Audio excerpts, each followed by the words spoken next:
Karakura town was loud even at night. Cars passed. Shop signs blinked. People walked home with bags and tired faces. Rukia Kuchiki stood on a rooftop and watched the streets below. Her black Shinigami robes moved in the cold air. She could feel hollows tonight. Not close, but there, like flies around a kitchen light. Ichigo Kurosaki landed beside her with a soft thud. He looked annoyed, like always, but his eyes were sharp. "You feel it too?" he asked. Rukia nodded. "Something is pulling them." Before Ichigo could answer, the air cracked. It was not a normal hollow opening. It was not a clean tear. It looked like the sky was being ripped by a hot claw. A dark red line formed above a main road. It spread wider in one breath. Heat rolled out. Rukia's whole body went stiff. This was not just spiritual pressure. It felt like a judgment staring back at her. Down on the street, 3 hollows that had been creeping between buildings froze. Their masks turned toward the tear. Then they started to shake. They rushed forward anyway. Hunger pushed them. Hunger always pushed them. A sound hit the night. An engine, not a car. Not a motorcycle from the human world. This sound was deeper. It felt like it was coming from inside the tear, not behind it. Like the engine was running in a place that should not have air. The tear opened wider. A motorcycle burst out, wheels first. It was on fire. Flames ran along the frame like liquid. The tires did not touch the ground at first. They touched the air, then the road, then the air again, like the rider did not care about up and down. And on the bike sat something that made the hollows scream. A man's body. Leather jacket, heavy boots, a chain wrapped around one arm like a weapon. But his head was a skull. It was burning bright, orange and yellow fire. The flames moved with every small motion, like they were breathing. He did not look confused. He did not look scared. He looked like he had arrived exactly where he meant to. The bike slid across the road. Sparks and fire scratched long marks into the pavement. People below shouted and ran. Some fell. Some stared like they could not understand what their eyes were seeing. The hollows lunged. The rider raised his arm. The chain snapped forward. It moved too fast to be normal metal. It wrapped around 2 hollows in one motion. It yanked them off their feet and slammed them into each other so hard their masks cracked. The third hollow tried to bite down on the rider's shoulder. The rider turned his skull. He looked right at it. Flames jumped from his eyes and mouth like a breath. The hollow burned, not like paper, not like wood. It burned like its spirit was the fuel. It shrieked, and then it fell apart into ash-like pieces that blew away. Ichigo did not wait. He jumped down from the roof. He landed between the rider and the crowd. "Hey!" Ichigo shouted. "Whatever you are, don't start torching the town!" The rider's skull turned slowly. Flames flickered brighter when he looked at Ichigo. Ichigo felt it then. Pressure. Not like a captain's. Not like a hollow's. Something older. Something that did not care about fear. The rider did not speak. He only revved the engine once. Ichigo drew Zangetsu and swung. The rider moved his bike sideways in a tight slide. The blade passed in front of the flaming skull by inches. The heat hit Ichigo's face like an open oven door. The rider's chain shot out again. It wrapped around Ichigo's sword, not Ichigo's arm. It pulled hard. Ichigo's feet scraped across the road. He dug in and held the blade with both hands.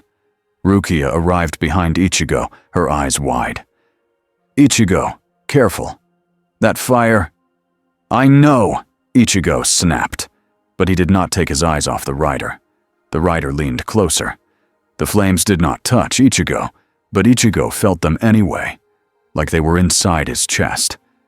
Rukia's hand tightened on her sword. She wanted to step in. She also knew one wrong move could get people killed. Then the tear in the sky pulsed. Another hollow crawled out of it, bigger than the first group. It looked wrong.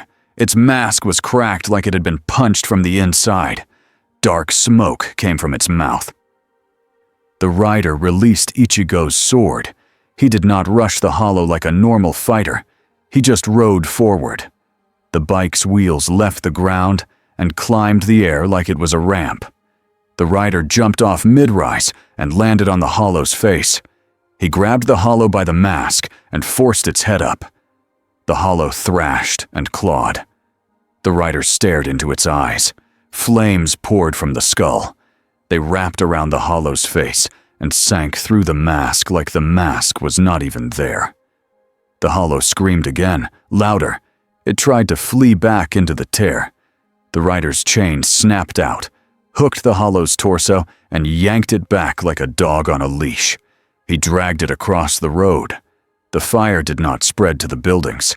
It stayed on the hollow and the chain, like the flames knew what they wanted. In seconds, the hollow collapsed into nothing. The rider stood still, smoke rising around him. People were gone now. Only distant sirens and far-off voices remained. Ichigo lowered his sword a little. "You saved them," he said. "So, what do you want?" The rider's skull turned toward Ichigo again. His voice came out rough, not loud, but it carried. "Sin," he said. One word, like a verdict. Rukia felt the air shift, like something far away had heard that word and answered.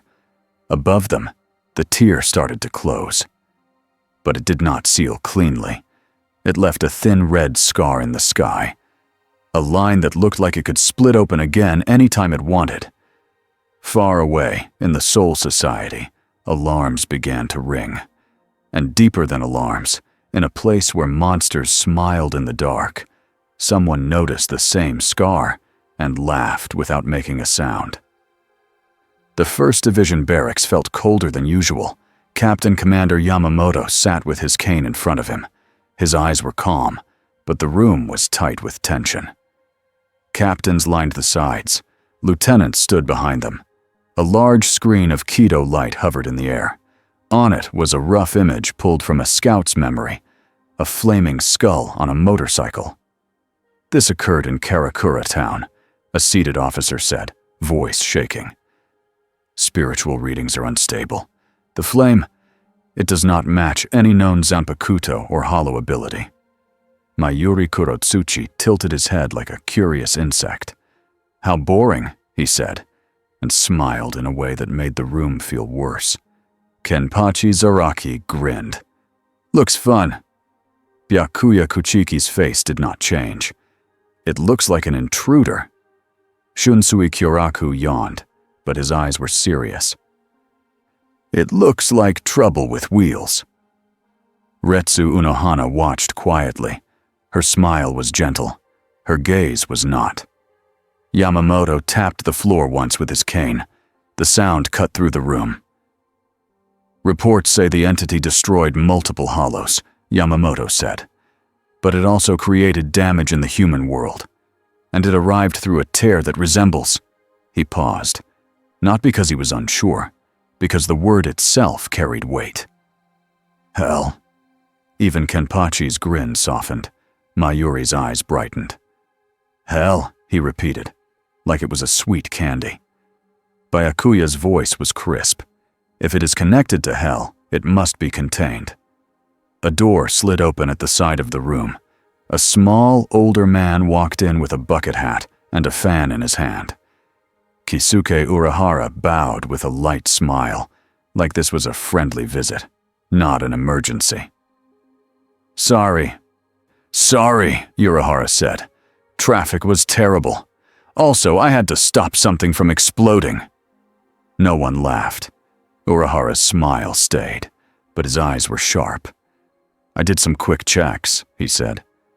"That flame is spiritual, but it behaves like a separate system, like it has its own rules." Mayuri leaned forward. "Explain." Urahara opened his fan. "When a Zanpakuto releases, it changes Reiatsu flow. When a hollow attacks, it corrupts and eats, This flame does neither. It judges. It seeks something inside a target and burns that. Rukia stood behind the captain line as a witness, her report already given. She felt Ichigo next to her, tense and impatient. Ichigo spoke up. He did not care about the room's strict order. He saved people. He killed hollows. If you want to call him an enemy, give me a reason. Byakuya's eyes turned to Ichigo. Your feelings are not evidence. Ichigo clenched his jaw. It's not feelings. It's what happened. Yamamoto looked at Ichigo for a long moment. Then he looked at Urahara. Can it be controlled? Yamamoto asked. Urahara's fan stopped moving. I don't know yet. Mayuri's smile widened. Then we should capture it. Shunsui's voice stayed light, but it carried weight. Capture a thing that might be tied to hell, with fire that burns souls, and you want to do it quickly. Sounds like a great way to lose half the Seirete. Mayuri's eyes narrowed. Cowardice. Shunsui shrugged. Experience. Yamamoto raised a hand. We will not act blindly, he said. We will observe. And we will prepare. Kenpachi cracked his neck. And if it shows up here? Yamamoto's voice dropped. Then we will respond. The meeting shifted into assignments. Patrols. Monitors. Barriers around Karakura's weak points. Teams ready to move fast. When it ended, Ichigo stepped out into the corridor with Rukia. I hate this, Ichigo muttered. They talk like he's a bomb. Rukia looked down the hallway. He might be, she said quietly, even if he means well. Ichigo frowned. He didn't say much, just sin. What does that even mean? Rukia did not answer right away. She remembered how the fire felt. Not hot like a stove, hot like shame. It means he sees the inside of people, she said. And that scares me more than any hollow. Back in the human world, Urahara's shop looked normal from the outside. Inside, it was chaos in a calm shape. Tessai wrote seals. Jinta and Ururu carried equipment. Orihime sat near the back with worried eyes. Ichigo stood in the center as Urahara placed small paper tags on the floor in a circle. These will react if that tear opens again, Urahara said. They will also react if the rider gets close. Ichigo crossed his arms. We're really calling him the rider now. Urahara smiled. He did not offer a business card. Ichigo sighed. I asked him his name. He didn't answer. Urahara's eyes flicked up. That makes sense, he said. If he has enemies, a name can be used like a chain. Orihime spoke softly. He looked sad, she said, but also angry, like he's tired of being angry. Ichigo blinked.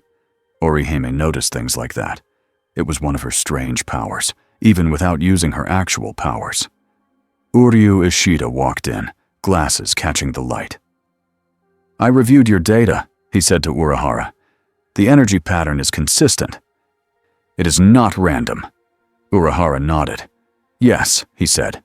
It is focused. It chooses targets. Ichigo's stomach tightened. That's not good.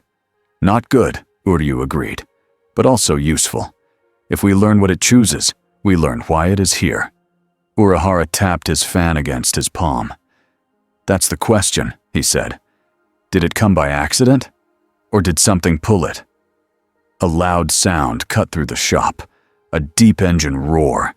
Everyone froze. It was outside. Ichigo rushed out first. The street was empty except for one thing. A motorcycle parked in front of the shop, still smoking. The rider sat on it like he had been there for hours. Flames burned low today, not wild. Like the fire was resting, not sleeping.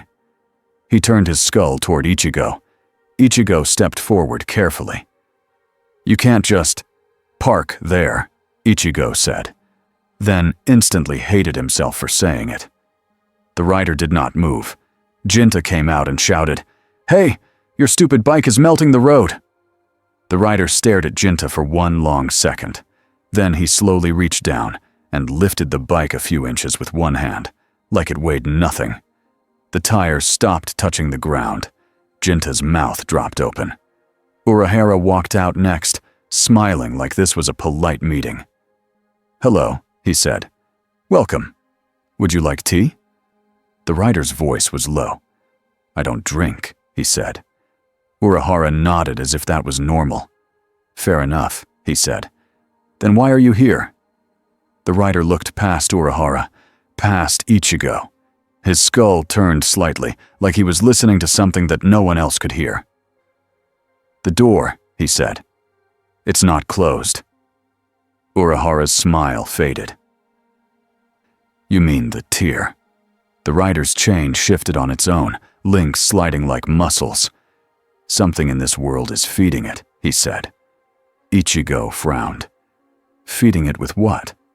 The rider's flames flared a little. "Guilt," he said. Urahara's eyes sharpened.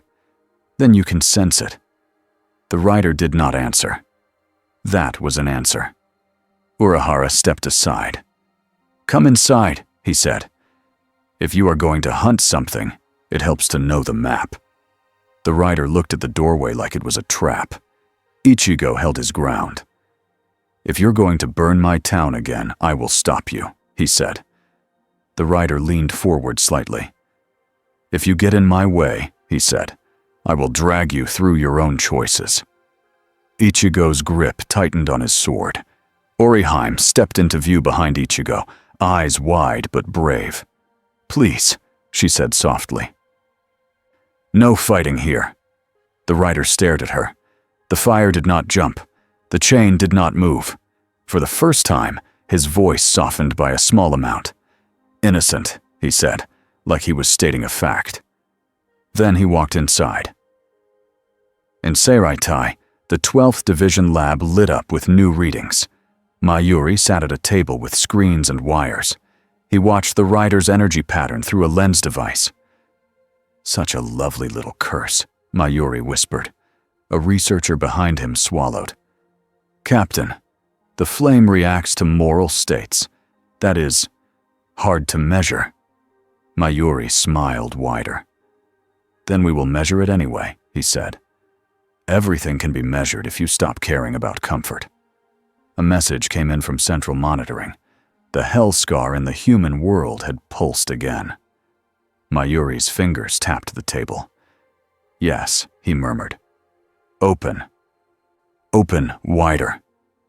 He did not notice the shadow at the far corner of the room shift, and in a hidden place, a man with brown hair and calm eyes sat in silence and felt the same pulse.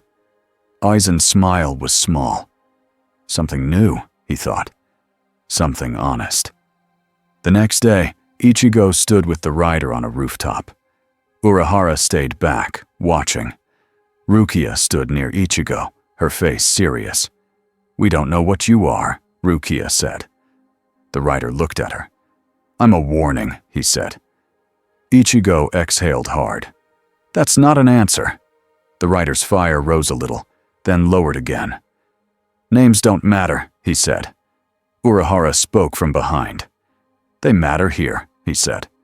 "People use names to place you, to understand you, to fear you less." The rider's skull tilted. "Fear is honest," he said. Then the air cracked again. Not above the street this time. Above the river, a red-black line opened, wider than before, cleaner than before. It formed a shape like an arch, a gate. Ichigo's heart dropped. Rukia's eyes widened. "It's bigger." Urahara's voice went quiet. "So it learned," he said. The rider stood still. Flames rose higher. "It's calling," he said. Ichigo looked at him. "Calling you?" The rider's chain lifted off his arm by itself. It pointed toward the gate like a finger. "Not calling," he said. "Claiming." And then something stepped out. The thing that came through did not look like a hollow. It was shaped like a tall man in broken armor. Its face was hidden behind a smooth mask with no mouth. Chains hung from its shoulders like decorations. The chains did not drag. They floated, as if the air was thick water. Its spiritual pressure hit the area like a heavy wall. Ichigo felt it press on his skin. Rukia felt her lungs tighten. The rider did not step back. The armored thing looked right at the rider. It did not speak with a voice. It spoke inside the mind, like a cold order. Return. Ichigo raised Zangetsu. "Who are you?" he demanded, though he knew it would not answer like a person. The thing lifted one hand.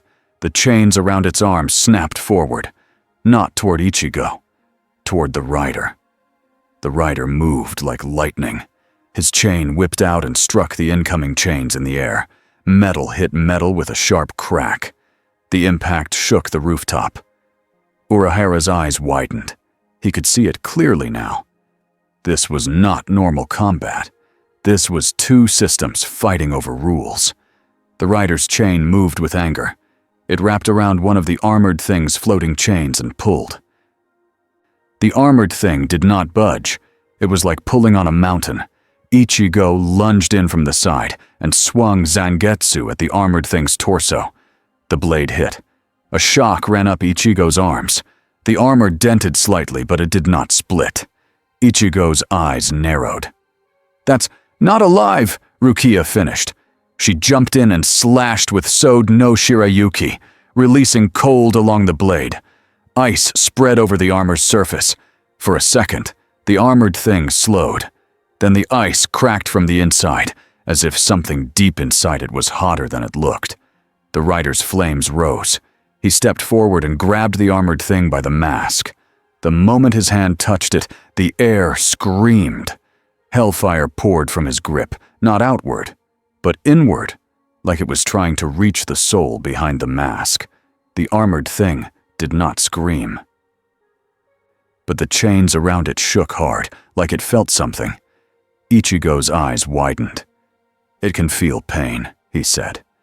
"No," Urahara whispered. "It can feel judgment." The rider pulled the armored thing closer. His skull was inches away. "Look at what you did," the rider said, voice rough. His flames brightened. The pennant stare began. Ichigo had no words for what he saw. It was not a beam. It was not a blast. It was the rider forcing a target to face the pain it caused others. For most beings, that was the end. But this armored thing, the air around it went cold. Then it pushed back. A pressure came out of it. Not like pride, not like rage, but like a law. The rider's flames flickered for the first time. The pennant's stare did not break. It met a wall. The armored thing's head tilted. Inside Ichigo's mind, the cold order spoke again, louder. "Property." Rukia felt sick. "It thinks you belong to it," she said to the rider. The rider's chain tightened around his fist.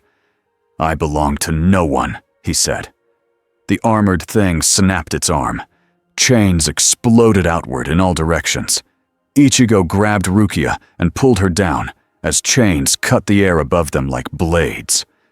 Urahara raised his hand and threw a small Kido tag. A barrier flashed and blocked two chains, but the barrier cracked at once. "This is bad," Urahara said calmly, which meant it was very bad. The armored thing turned slightly and aimed its hand at the street below. It was not trying to kill Ichigo. It was trying to pull the world open wider. The gate over the river widened like a mouth. Dark shapes moved inside it. Not hollows, something else. The rider saw it and acted instantly. He jumped off the roof, landed on his bike without looking, and drove straight toward the gate. The bike dropped off the rooftop like it was falling. Then it did not fall. It rode the air like a slanted road. Rukia's eyes went wide. "He's making his own path," Ichigo said, then sprinted after him, leaping roof to roof. Down below, people in the streets looked up. Some pointed. Some screamed. Some pulled out phones with shaking hands.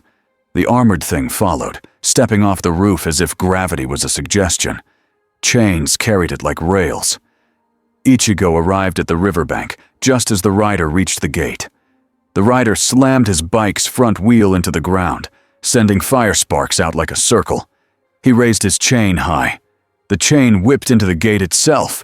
It latched onto something inside. The rider pulled. The gate shook. Something inside it resisted. The armored thing landed behind him and drove a chain spear toward the rider's back. Ichigo intercepted with Zangetsu. The chain spear hit the blade and pushed Ichigo back several steps, boots scraping dirt. Ichigo gritted his teeth. "That thing hits like a captain," he muttered. Rukia arrived and formed ice across the ground, trying to slow the armored thing's footing. It barely mattered. Chains anchored it in place. Urahara appeared beside them in a flicker, fan open. "We need to stop the gate," he said. "And stop it from taking him," Ichigo snapped. Urahara nodded. "Yes, both." The rider pulled again. The gate narrowed slightly. Then dark hands reached out, clawed, thin, too many fingers. The rider's flames rose higher. "Stay in," he growled. The hands hesitated, not from fear of strength, from fear of what the rider represented. The armored thing lifted both arms. Chains formed a circle around the rider, then tightened like a trap. Ichigo saw it. He flashed forward and slashed at the chains with full power. Zangetsu cut some of them. More chains replaced them instantly. Rukia released more cold, freezing the chain links in clumps. The chains cracked and fell, but new ones slid out from the armored thing's armor, like it was a factory. Urahara's eyes moved fast. "It is anchored," he said. "Cutting chains is not enough. We need to change the rule." He stepped forward and slapped a seal onto the ground. Light lines spread like a grid. The armored thing's chains hit the grid and sparked. For a moment, they slowed. Urahara's voice stayed calm. "This seal forces any chain that crosses it to obey local spiritual rules," he said. Mayuri's voice suddenly crackled in a communicator from a nearby rooftop. "How delightful," he said. "Keep it busy. I am arriving." Ichigo snapped his head. "No!" Urahara's face tightened. "He's already moving!"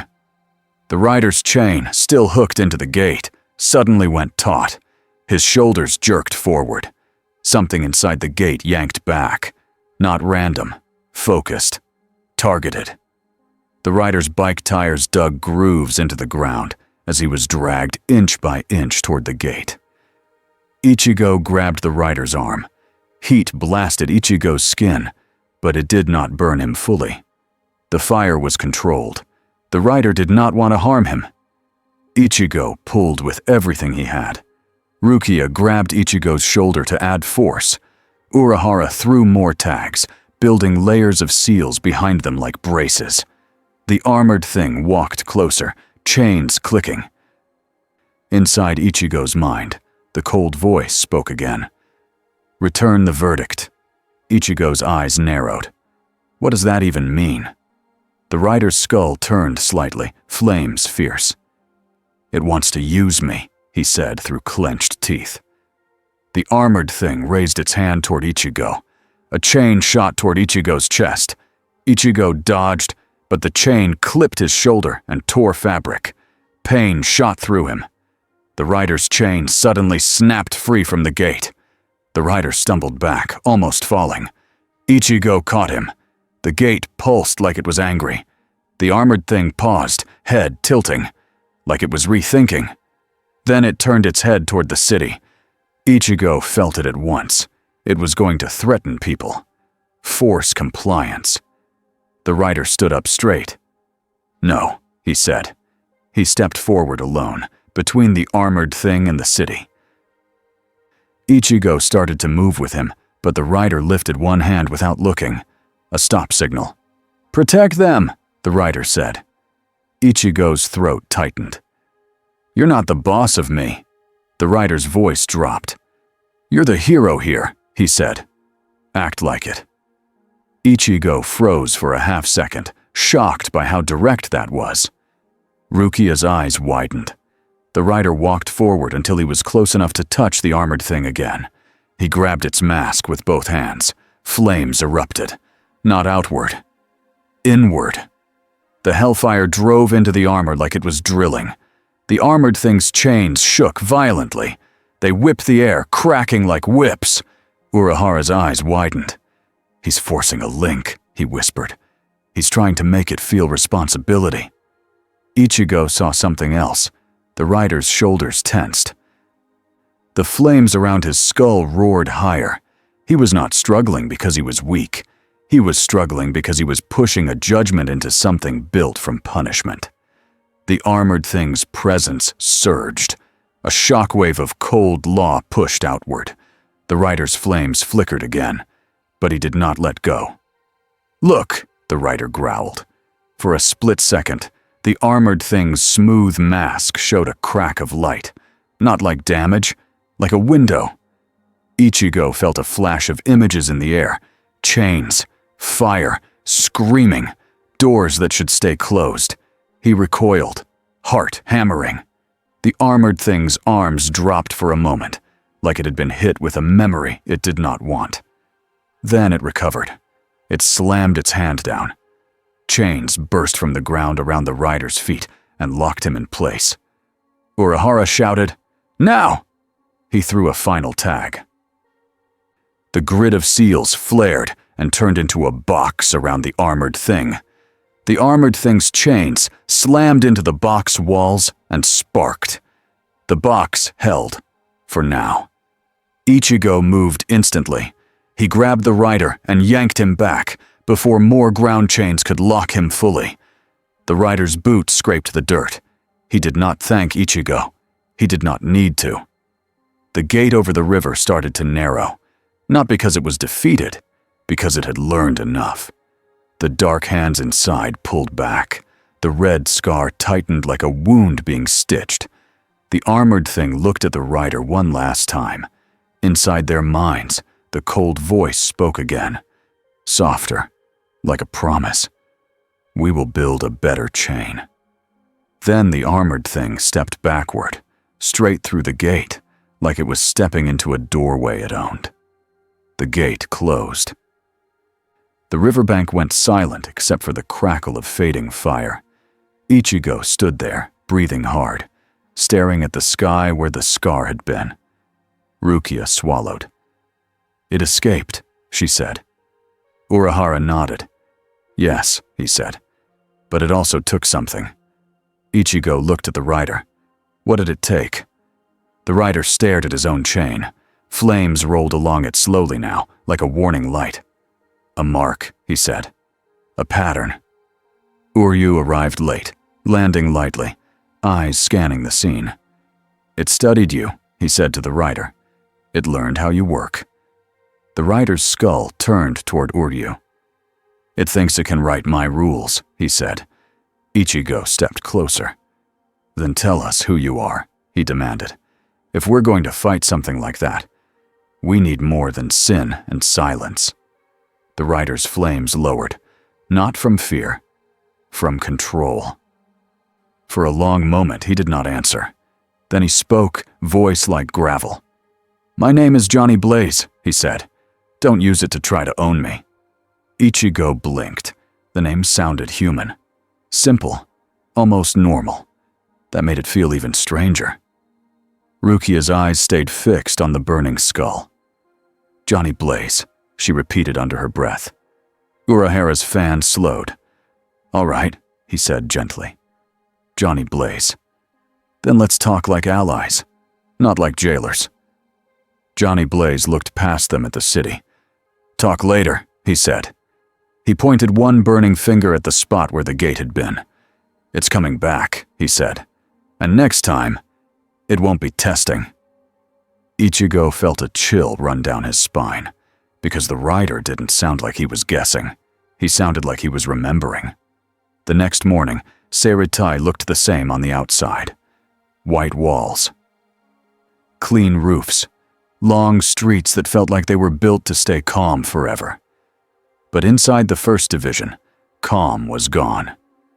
Shunsui Kyoraku stood near an open window and listened to voices behind him. Captains and officers spoke in short, sharp lines. People kept using the same words. Hell. Unknown rider. Human world damage. Uncontrolled judgment. Shunsui kept his hat low over his eyes. He looked lazy. He was not. Across the room, Yamamoto sat like a stone statue. His cane rested in front of him. His spiritual pressure was steady, but the air around him felt heavy. Byakuya stood with his hands inside his sleeves. His face showed nothing, but his eyes stayed hard. Mayuri smiled like he was enjoying a play. We cannot allow a foreign power to judge souls inside our system, Byakuya said. Ichigo's voice snapped back. He was standing near the door because he was not official, and everyone treated him like a visitor even when he was saving their world. Your system almost got Karakura Town swallowed, Ichigo said. If Johnny hadn't pulled on that gate, more things would have come through. A ripple went through the room at the name. Johnny, Mayuri repeated, tasting it. So the beast has a human name. Ichigo's fist tightened. Don't talk like that. Mayuri's smile widened. I will talk how I please. Shunsui finally spoke. Let's not pretend we are only worried about the human world, he said softly. We're worried because this Johnny can hurt souls in ways we don't fully understand. Yamamoto's eyes shifted to Shunsui. State your point. Shunsui's voice stayed relaxed, but it was sharp under the surface. My point is simple. We can't treat him like a hollow, and we can't treat him like a Shinigami. If we try to force either role on him, we may start a fight we don't need. Byakuya's tone was cold. And if we do nothing, then we prepare, Shunsui said, and we watch, and we make sure the human world stays safe. Mayuri leaned forward. And we collect data, he added quickly. Urahara stood at the edge of the room, fan half open, eyes alert. Data without wisdom is just a bigger explosion, he said. Mayuri's gaze flicked toward him. Wisdom is for old men who are afraid to touch knives. Urahara's smile did not change. I'm afraid of the wrong knife, he replied. Yamamoto raised his hand. The room quieted. We will not take reckless action, Yamamoto said. But we will not allow a breach tied to hell to grow. The rider will be monitored. If he steps into Soul Society without permission, Ichigo cut in. He's not your prisoner. Byakuya's eyes sharpened. He is an intruder if he enters. Ichigo stepped forward. He's not here to steal anything. He's here because your hell is pulling at him. A long silence followed. Yamamoto's voice came out low. If hell is pulling at him, that is even more reason to control the situation. Ichigo wanted to shout. He wanted to argue until they understood. But he saw it clearly now. They were not only afraid of Johnny Blaze, they were afraid of losing control of their world. And Shunsui, behind his sleepy look, was afraid of something else too. A civil war, not swords yet, not blood yet. But the first sparks were there. Shunsui turned his head slightly, watching Mayuri's smile, watching Byakuya's hard stare, watching Yamamoto's quiet anger. Then Shunsui thought, if this rider judges people, and if we decide he is a threat, who will he judge first? In Karakura Town, Ichigo walked with Rukia along a back street near Urahara's shop. The sun was out, but Ichigo still felt tired. His shoulders felt like they had been holding up a wall all night. Rukia kept her hands in her sleeves. Her eyes watched the crowds like she was counting every person. She didn't relax. He said his name, Rukia said quietly. Ichigo nodded. Yeah. That means he chose to give you something, she said. Ichigo frowned. Or he got tired of me yelling. Rukia didn't smile. No, she said. Names are important. He knows that. Ichigo remembered the way Johnny had said it. Don't use it to own me. Ichigo looked down the street. He's not like us, he said. But he's not some mindless monster either. Rukia's voice went even quieter. That's why he scares them. Ichigo didn't answer. They reached the shop. A line of small paper notices was stuck to the outside wall. They were neat. They were official. They were written in tiny handwriting. Jinta was outside, arms crossed, glaring at the street. He was here again, Jinta said. Ichigo blinked. Johnny, Jinta pointed at the ground. A long burn mark cut across the pavement like a black scar. He did a stupid circle, like a donut, except with hellfire. Rukia stared. Why? Jinta's face twisted. Some Shinigami clerk came through and tried to hand him a damage report. The guy even said something about unauthorized road usage. Ichigo stared for a second. Then, against his will, he let out a short laugh. Rukia looked at him like he was crazy. Ichigo wiped his face. Sorry, he muttered. It's just, of course, Soul Society would give a flaming skeleton a parking violation. Jinta shoved another notice toward him. Look, they put one on the shop wall too. Ichigo read it. It was full of stiff words and rules, and at the bottom it had a stamp. Ichigo sighed. This world is unbelievable. Rukia's eyes were still on the burn mark. That burn is not normal, she said. It's clean, like it did not spread where it shouldn't. Ichigo nodded. He's careful, he said, even when he's scary. Oriheim came out holding a small bowl of bandages and medicine. Ichigo, she said. Your shoulder. Ichigo waved it off. Later. Uryu stepped out behind her, adjusting his glasses. The pattern on the burn mark is consistent, he said. Ichigo looked at him. What? Uryu pointed. He made a circle, not random. A circle is a boundary. A boundary is a message. Rukia's eyes narrowed. A warning, she said. Ichigo's stomach tightened again. Urahara came out last. He looked cheerful, but his eyes were serious. We have more problems than paperwork, he said. Ichigo stepped toward him. The gate, Urahara nodded. It did not open again, he said. But I feel tension in the air, like the world is holding its breath. Uryu's voice was flat. A system does that when something has changed. Ichigo looked past them toward the river. He could still picture the red-black line in the sky, and he could still hear the cold thought voice saying, We will build a better chain. Johnny Blaze stood alone on a rooftop later that day.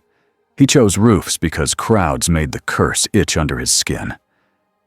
Too many lives, too many lies, too many quiet sins people didn't even say out loud. He stared at his chain. It rested on his arm like a sleeping snake, but he could feel it moving inside, ready. The fire on his skull was low. He could keep it low when he wanted. Control mattered.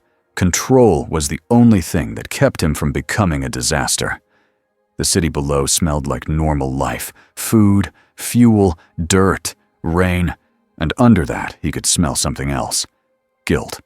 It was everywhere. Small guilt. Big guilt. Old guilt that never healed. In his world, guilt often wore a face, a criminal, a demon, a person who laughed after hurting someone. Here, guilt wore uniforms and rules too. He had felt it in that white-walled afterlife place, Soul Society. He had felt execution and cold duty. He had felt men who believed they were righteous because they were authorized. Johnny hated that kind of excuse. He also knew it could be true sometimes. Monsters needed stopping. Balance mattered. He clenched his fist. Then he felt the pull again. Not from the river, from far away. Not in the human world. A different direction. A different layer. A world behind a world. He turned his skull toward the sky. Hell, he said quietly. The fire rose just a bit. The chain tightened around his arm. The pull was not a scream. It was a hook, and he knew that hook. Someone was trying to claim him, to make him part of their system, to turn him into a tool. He swung his leg over the bike. The engine growled low. He did not ask permission. He never had. In the 12th Division, Mayuri Kurotsuchi leaned close to a sealed glass case. Inside was a small object wrapped in keto film. It looked like a piece of dark metal, a broken link, a shaving from a chain. It was not Johnny's chain. It was from the armored enforcer that had stepped through the gate. Mayuri had not captured much. The thing had escaped. But it had left a trace, and Mayuri did not waste traces. He tapped the glass with one finger. "You are a lovely piece of law," he whispered. A nervous assistant stood beside him. "Captain," the assistant said, "the sample is unstable. It reacts when we mention the rider. It reacts when we mention hell." Mayuri's smile did not fade. "Then mention them again," he said.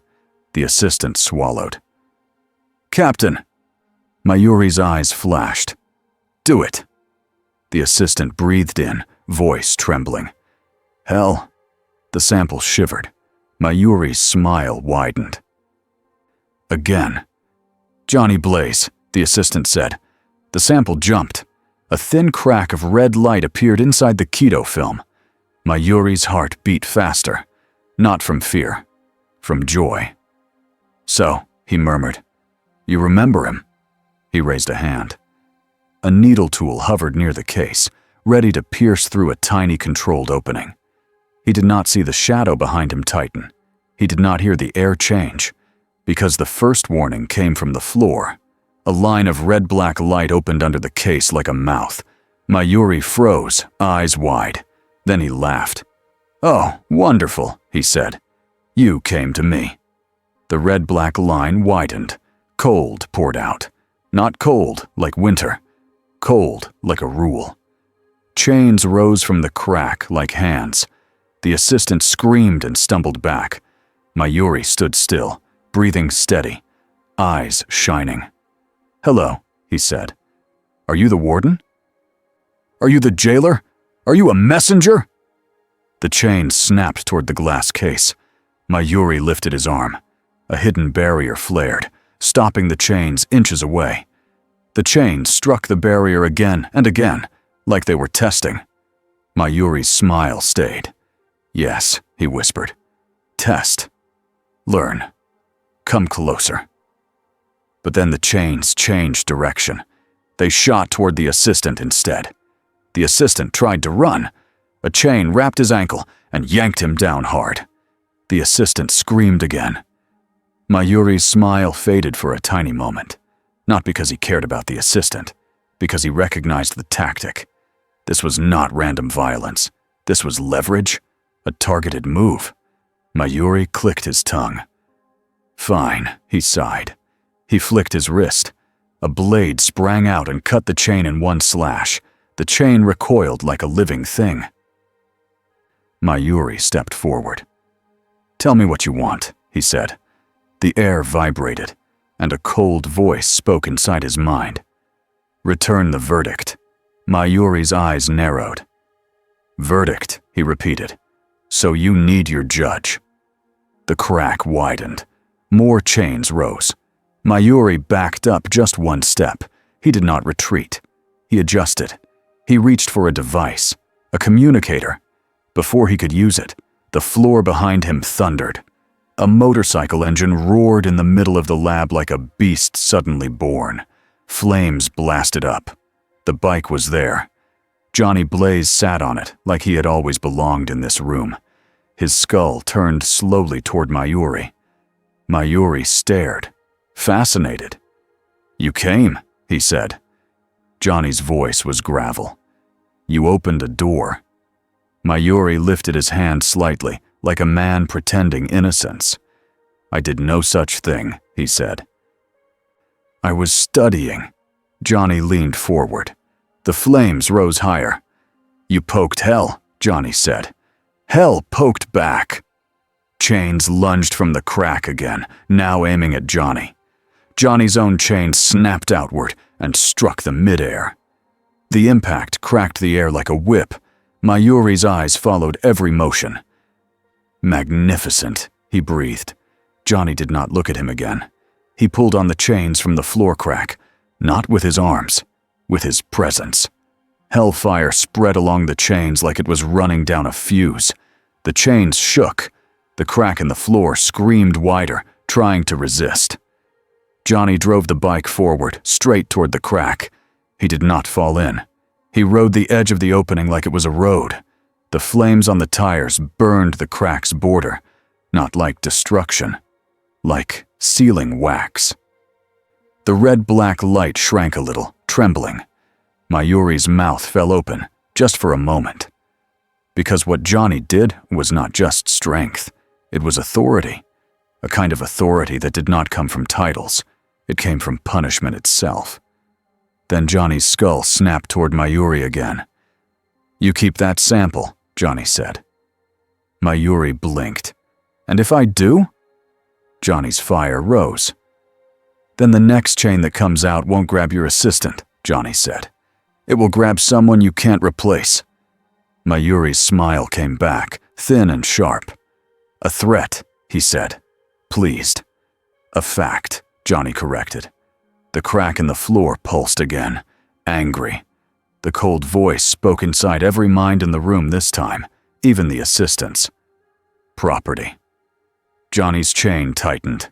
He roared, not like a man, like a judge calling a sentence. Hellfire exploded outward, not as a wild blast, but as a ring that pressed down. The crack shrank again. It fought back. Chains surged up, thicker now, like the door had sent stronger hands. Johnny's flames flared brighter. He grabbed one of the thick chains with his bare hand. It did not burn him. It burned the chain. The chain turned red-hot, then black, then crumbled. Johnny slammed his boot down on the crack's edge. The motorcycle engine screamed. The tires spun. Flames shot downward like a drill. The crack sealed with a hard snap, like a lock being shut. Silence fell. Smoke curled up from the floor. Johnny's flames lowered to a steady burn. Mayuri stared at the sealed floor, then at Johnny, then at the empty glass case. The sample was still there. Mayuri lifted his chin. "So," he said, "you have come to Soul Society." Johnny's skull turned slightly. "I followed the pull," he said. Mayuri's smile turned thoughtful. "Then you admit you are connected to hell." Johnny's voice did not soften. "I'm connected to sin," he said. Mayuri laughed softly.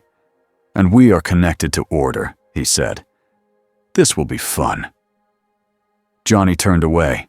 He did not kill Mayuri, not because he could not, because Mayuri's punishment was not clear yet. Not in this moment. Not in a way that would not make more damage. And because Johnny had learned something important, hell could open here too, inside Soul Society. That meant the problem was bigger than Karakura Town. It meant the door was learning to reach through every layer of the world. It meant the warden was not just knocking. It was scouting. Johnny revved the engine once. Mayuri spoke quickly. "Wait," he said. "You sealed it." "How?" Johnny didn't look back. "Because it recognized me," he said. Then he rode forward, straight at the lab wall.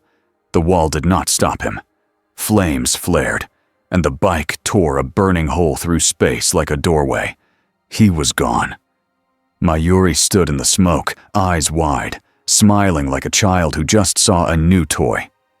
Behind him, the assistant sobbed quietly on the floor. Mayuri did not comfort him. Mayuri whispered, almost lovingly, "Johnny Blaze." News moved fast, even in places that pretended to be timeless. By nightfall, the captains knew an illegal breach had opened inside the 12th Division and been sealed by the rider. Central authorities were furious. They were also shaken.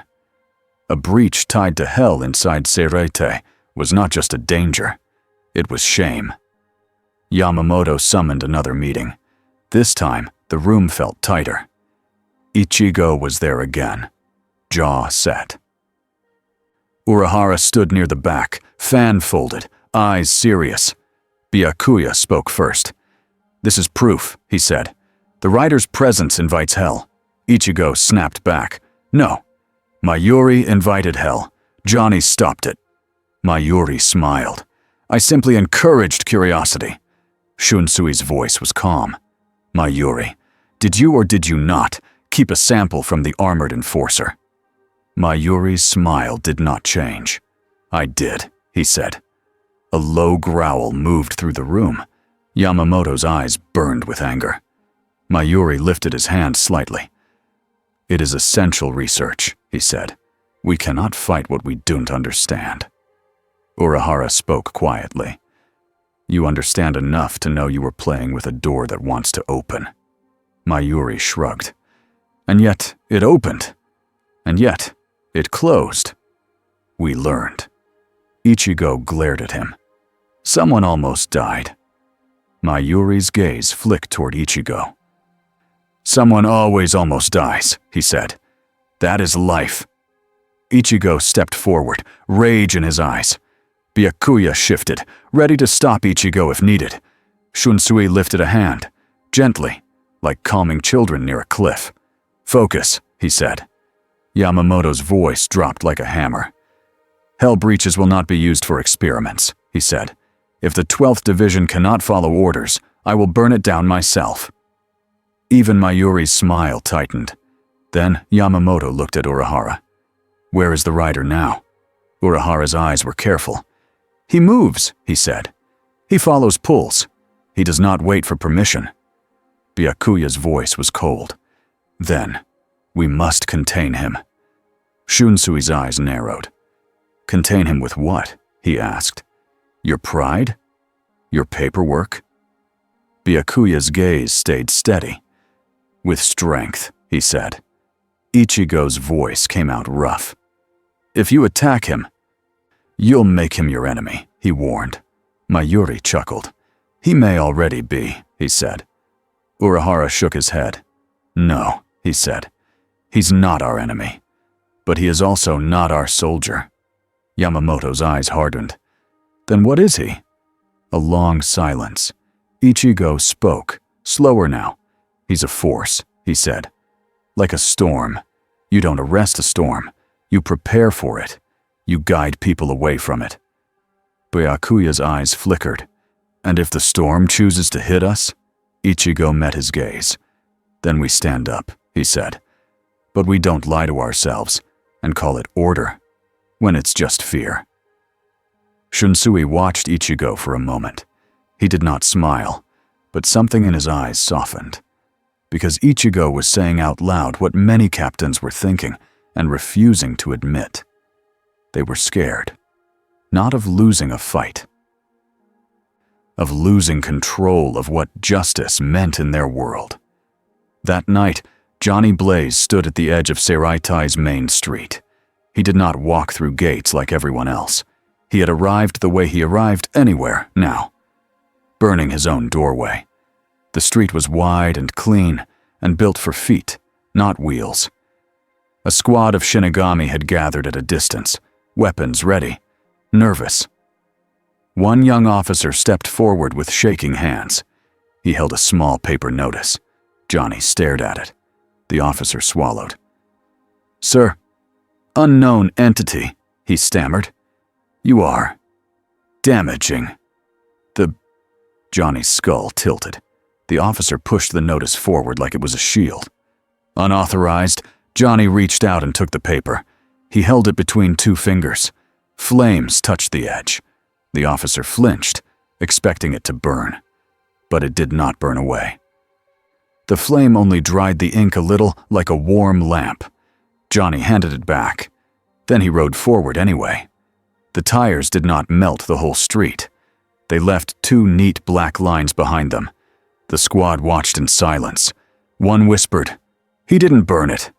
Another whispered, "Why didn't he burn it?"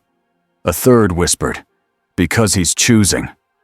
Johnny drove toward the place he felt the pull strongest, toward the white walls that hid the deepest locks, toward the old rules, toward the smell of guilt that had been living there for centuries. Deep under the Seraitai, far below places most people even knew existed, a man sat alone. Aizen Sosuke's eyes were half closed. His body was bound. His calm never broke. He felt the rider's presence like a new star turning on in the dark. He smiled slightly. Not because he feared it. Not because he worshipped it. Because it was honest. It was not pretending to be order. It was not pretending to be good. It was punishment with a face. Aizen thought, how interesting. He had spent his life bending rules, mocking rules, breaking rules. Now a force had arrived that did not care about his speeches, a force that only cared about what you had done. Aizen's smile widened by a hair. Come closer, he whispered to no one. He didn't need to raise his voice. He knew the universe was listening now. Johnny did not find Aizen that night. He was blocked. Not by walls, by pressure. Old pressure. Heavy pressure. Yamamoto stood at the end of a long street like a mountain wearing robes. His cane touched the ground once. Flames on Johnny's skull rose. Yamamoto's eyes stayed calm. Rider, Yamamoto said. You will not go deeper. Johnny's voice was low. I'm not here for your throne, he said. I'm here for the chain. Yamamoto's gaze did not blink. Your presence pulls hell closer to our world. Johnny's chain shifted. Your world already has hell, he said. You just pretend it's a distance problem. A sharp silence. Yamamoto's spiritual pressure pressed down. Johnny did not bend. The ground under Johnny's tires cracked slightly. The air between them felt like it could catch fire from one wrong word. Ichigo arrived, breathing hard, and stepped between them without thinking. Stop, Ichigo said, voice strained. Both of you. Yamamoto's eyes narrowed. Move, Kurosaki. Ichigo shook his head. If you fight him here, you'll tear the whole city apart, Ichigo said. And if he fights you, he won't hold back. Johnny's skull turned to Ichigo. He's right, he said. Yamamoto's gaze stayed on Johnny. Then leave, Yamamoto said. Johnny's flames lowered a fraction. I will, he said, when the door stops trying to claim me. Yamamoto's voice was like iron. It will not stop. Johnny stared back. Then neither will I, he said. Ichigo felt his stomach sink, because he understood now. This was not a problem you solved. This was a new part of the world, a new predator, a new judge, and their world was going to be forced to adapt. Johnny turned his bike slowly, not as retreat, but as choice. He looked at Ichigo one more time. The next move won't be loud, he said. Ichigo frowned. What do you mean? Johnny's chain tightened. It will be personal, he said. Then he vanished in a burning doorway again, leaving the street with 2 clean black tire lines and a cold feeling in Ichigo's chest. Ichigo looked up at Yamamoto. Yamamoto did not look angry. He looked tired. Be careful, Kurosaki, Yamamoto said. Ichigo swallowed. I am, he said. Yamamoto's voice dropped. No, he said. Be careful of what justice looks like when it stops asking permission. 2 nights later, the first personal strike happened. Not in the river. Not in Mayuri's lab. In a quiet alley in Karakura town. A man ran.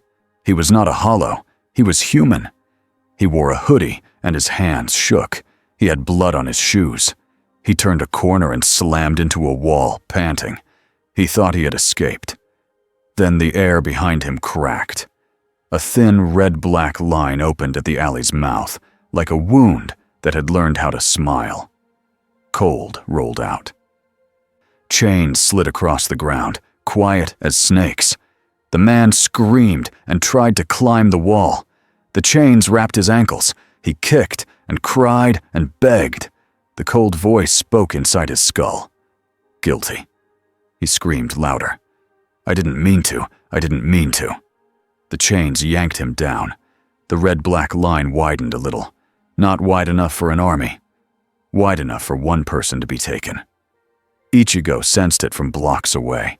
He sprinted, heart pounding, and arrived just as the chains began pulling the man toward the tear. Ichigo swung Zangetsu at the chains. The blade cut 2 of them. More formed instantly. Rukia arrived beside him. She froze the ground, trying to stop the pull. The chains did not care. They pulled through ice like ice was air. Ichigo grit his teeth. What is this? Uryu appeared on a rooftop and shot a Quincy arrow. The arrow hit the tear's edge and sparked. The edge did not break. It flexed like living skin. Rukia's breath came out fast. This is not a normal breach, she said. It's choosing. Ichigo looked at the man's face. The man's eyes were wild with fear. And in that fear, Ichigo saw something else. Guilt. Heavy guilt. Real guilt. Ichigo's jaw tightened. What did you do? The man sobbed. I hit someone, he cried. I ran. I didn't stop.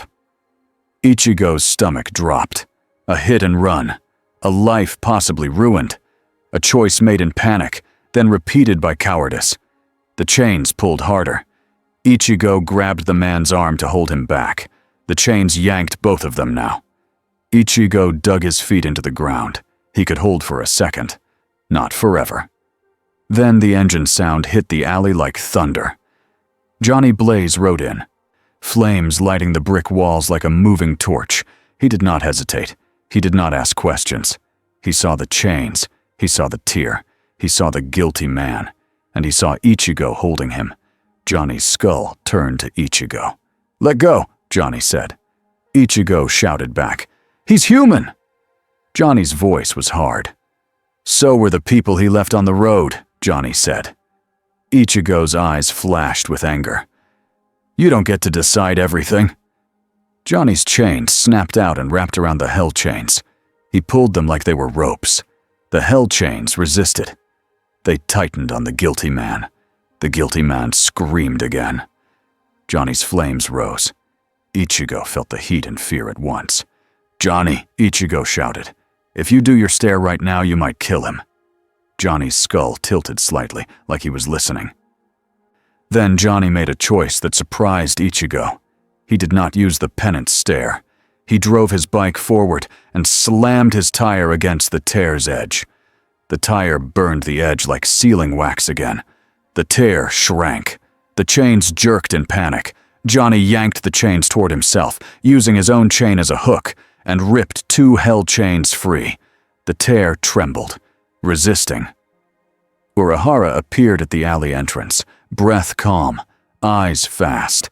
He threw 3 tags in a triangle around the tear. A barrier formed. The tear shrank again. The hell chains snapped back like angry snakes, then dissolved into smoke. The red-black line closed. Silence dropped. The guilty man lay on the ground, sobbing, alive. Ichigo stared, shocked. Johnny turned his skull to Urahara. It's learning, he said. Urahara nodded once. Yes, he said. It's choosing targets with guilt. Johnny's skull turned to the guilty man again. The man stared up at him, shaking. Johnny's voice went low. You will face what you did, he said. But not through that door. Ichigo's throat tightened. So what now? He asked. Johnny looked at the road burn marks in the alley. Now, he said, I find the hand holding the chain. Urahara's eyes sharpened. You felt it too, he said. Johnny nodded once. The pull is stronger, he said. It's not just calling me. It's trying to write me into its law. Ichigo stepped forward. Then we go together, he said. Johnny's flames lowered slightly, but his voice stayed firm. This isn't a team mission, he said. This is a curse problem. Ichigo's eyes narrowed. And my town is a battlefield, he shot back. So it is my problem. Rukia stepped closer. If hell is targeting guilt, she said, then it will target Soul Society next. Urahara's voice was quiet. It already has, he said. Johnny stared into the dark sky. Then he spoke in a tone that made Ichigo's skin crawl.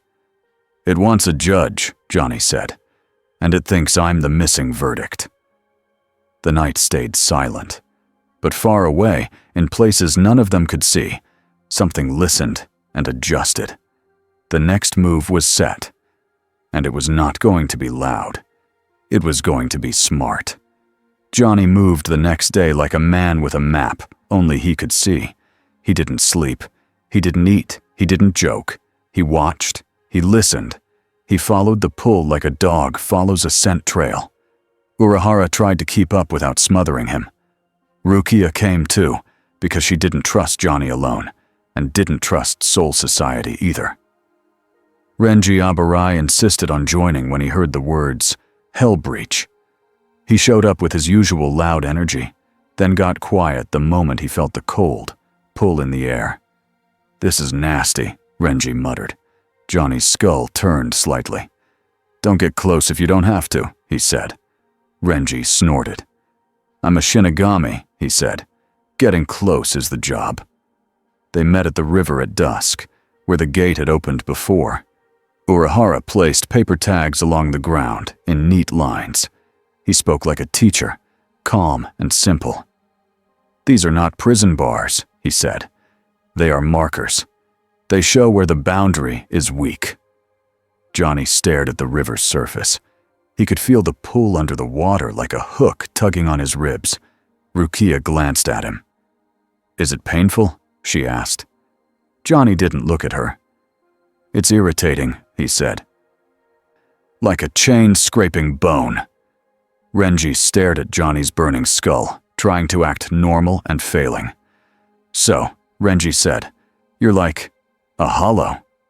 Johnny's flames flared. Rukia snapped. Renji! Johnny's voice stayed cold. I'm not hungry, he said. I'm not lost. I'm not looking for a home. Renji swallowed. Right, he said quickly. Okay. Urahara's fan opened. Everyone, he said. If this opens, don't rush in. Johnny swung his leg over his bike. I'm rushing in, he said. Urahara didn't argue. He just nodded once, like he expected that answer. The sun sank. The river's air changed. A thin red-black line opened above the water. Not huge, just enough. A root. Johnny felt it lock onto him. The cold voice pressed into his skull, quiet and confident. Return. Johnny's chain lifted on its own. The bike's flames rose. He revved the engine once, then he drove forward, straight toward the tear. The front wheel hit air. The bike didn't fall. It climbed. Johnny rode into the red-black line like it was a tunnel. Rukia's stomach dropped. He's gone, she whispered. Renji took one step forward. Urahara grabbed his sleeve. Wait, Urahara said. Renji glared. He'll get trapped. Urahara's eyes stayed steady. He can't be trapped the way we can, Urahara said. But we can still be used. Rukia's voice shook. Used how? Urahara stared at the tear. As bait, he said. Then the tear widened. Not enough for an army. Enough for an invitation. Urahara exhaled. All right, he said. Now we go. They stepped in. The first thing Rukia felt was weight. Not on her shoulders, on her soul. The space on the other side was not a normal world. It did not have a sky like a sky. It did not have ground like ground. It felt like a hallway built from pressure. They stood on a path of dark stone, floating over a deep red fog. Chains hung from the darkness above like roots. Some moved slowly, like breathing. Renji swallowed. This is hell? Urahara's eyes scanned the space. Not fully, he said. This is a border route, a place where rules overlap. Rukia's breath came out thin. It feels wrong. Urahara nodded.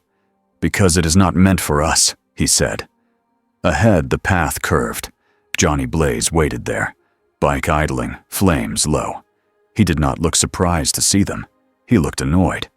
You followed, he said. Renji raised his eyebrows. Yeah, he said. That's what allies do. Johnny stared at him. Then Johnny looked away. Stay behind me, he said. Rukia's eyes narrowed. We're not children, she said. Johnny's skull turned toward her. You are not built for this law, he said. That's not an insult. It's a warning. Urahara stepped forward. We will be careful, he said. But we need to see what you see. Otherwise, we're guessing. Johnny's chain shifted. Fine, he said. Then watch, and don't touch what you don't understand. They moved. The path led past hanging chains that looked old enough to be part of the world. Some chains had hooks, some had broken links, some were stained dark. Renji kept his hand on Zabimaru's hilt. His jaw was tight. Rukia kept her steps precise. Her eyes watched every shadow. Urahara's mind was already building maps. Johnny's presence was the strangest part. In this place, Johnny looked more right than anyone else. Like this border recognized him as a shape it understood. That made Rukia's skin crawl. They reached a wide platform. In the center was a circle carved into the stone. Symbols etched in lines like rules written into the floor. Inside the circle, souls were kneeling. Not hollows, human souls. Some cried, some stared blankly. Some laughed softly like they had lost their minds. Chains ran from the circle's edge to each soul's wrists. Renji's voice cracked. What is this? Urahara's eyes tightened. A holding pen, he said. Rukia stepped forward, anger rising. We have no right to… Johnny's chain snapped out and stopped her by wrapping lightly around her waist, not squeezing, just holding her back. Rukia froze, furious. Let go. Johnny's voice was sharp. Don't step into the circle, he said. It's a contract. Urahara's eyes widened. A contract, he repeated. Johnny nodded once. It marks you, he said. Then you belong. Renji stared at the souls. So we free them, he said. Johnny's skull turned slowly. Some are innocent, he said. Some are not. Renji shouted, That's not your call. Johnny snapped his head toward Renji. Flames flared. It is when your law fails, he said. Rukia's voice went low. And what about redemption? She asked. What about change? Johnny stared at the souls. One soul looked up at Johnny and screamed, I didn't mean it! I didn't mean it! Another soul laughed and said, I'd do it again. Johnny's flames rose slightly. Rukia saw it clearly now. Johnny's curse was pulling him toward the second one like gravity. Johnny clenched his fist and forced the flames down. He didn't move. That restraint, more than the fire, made Urahara's eyes sharpen. Because it proved Johnny still had a choice. Then the air shifted.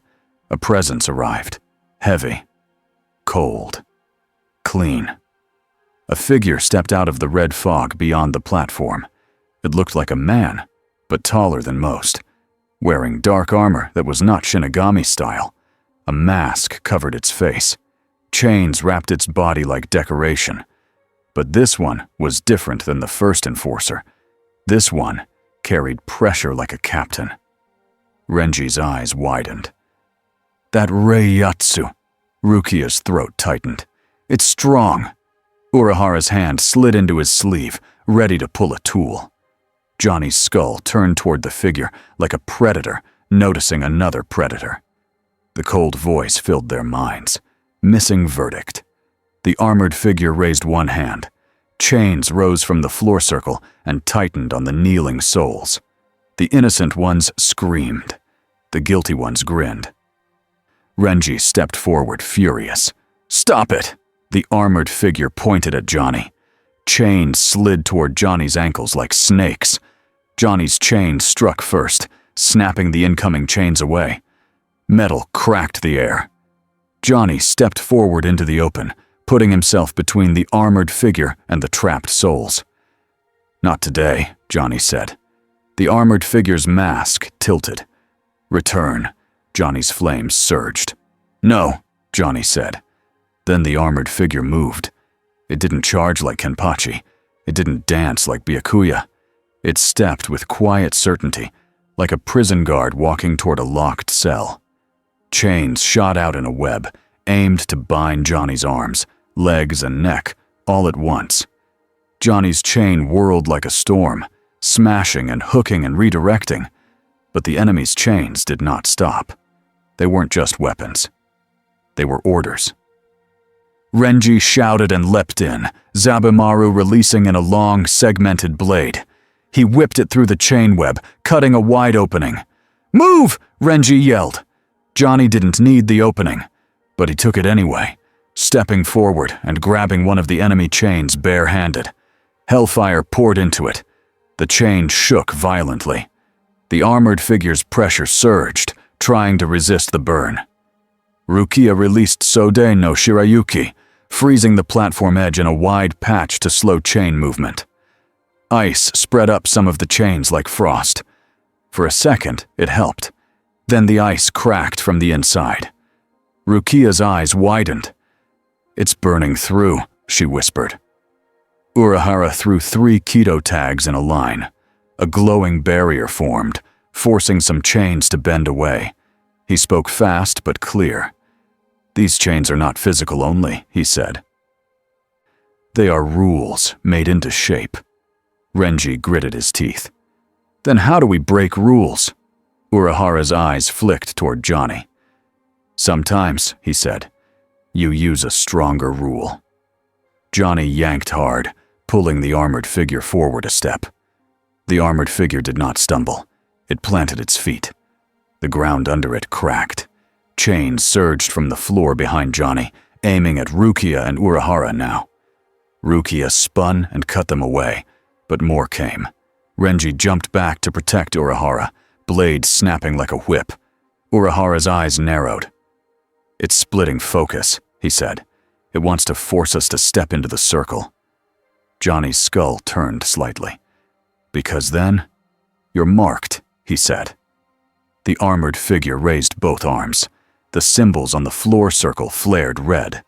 The kneeling souls screamed louder. Renji stepped forward again, roaring in anger. "Leave them alone!" The armored figure pointed at Renji. A chain struck Renji's chest and blasted him backward like a hammer. Renji slammed into the stone, coughing. Rukia shouted, "Renji!" Johnny's flames rose dangerously. Rukia saw the shift and realized the real danger. Not that Johnny couldn't fight. That Johnny might stop caring about anything except punishment. Johnny stepped toward the armored figure. His voice dropped. "You're using them," he said. "You're using their pain like rope." The armored figure's mind voice came calm. "Law." Johnny's chain tightened around his fist. "No," he growled. "That's cruelty wearing a badge." He grabbed the armored figure by the mask. Hellfire blasted inward. The armored figure's body shook. Chains thrashed wildly, tearing at the platform, whipping the air.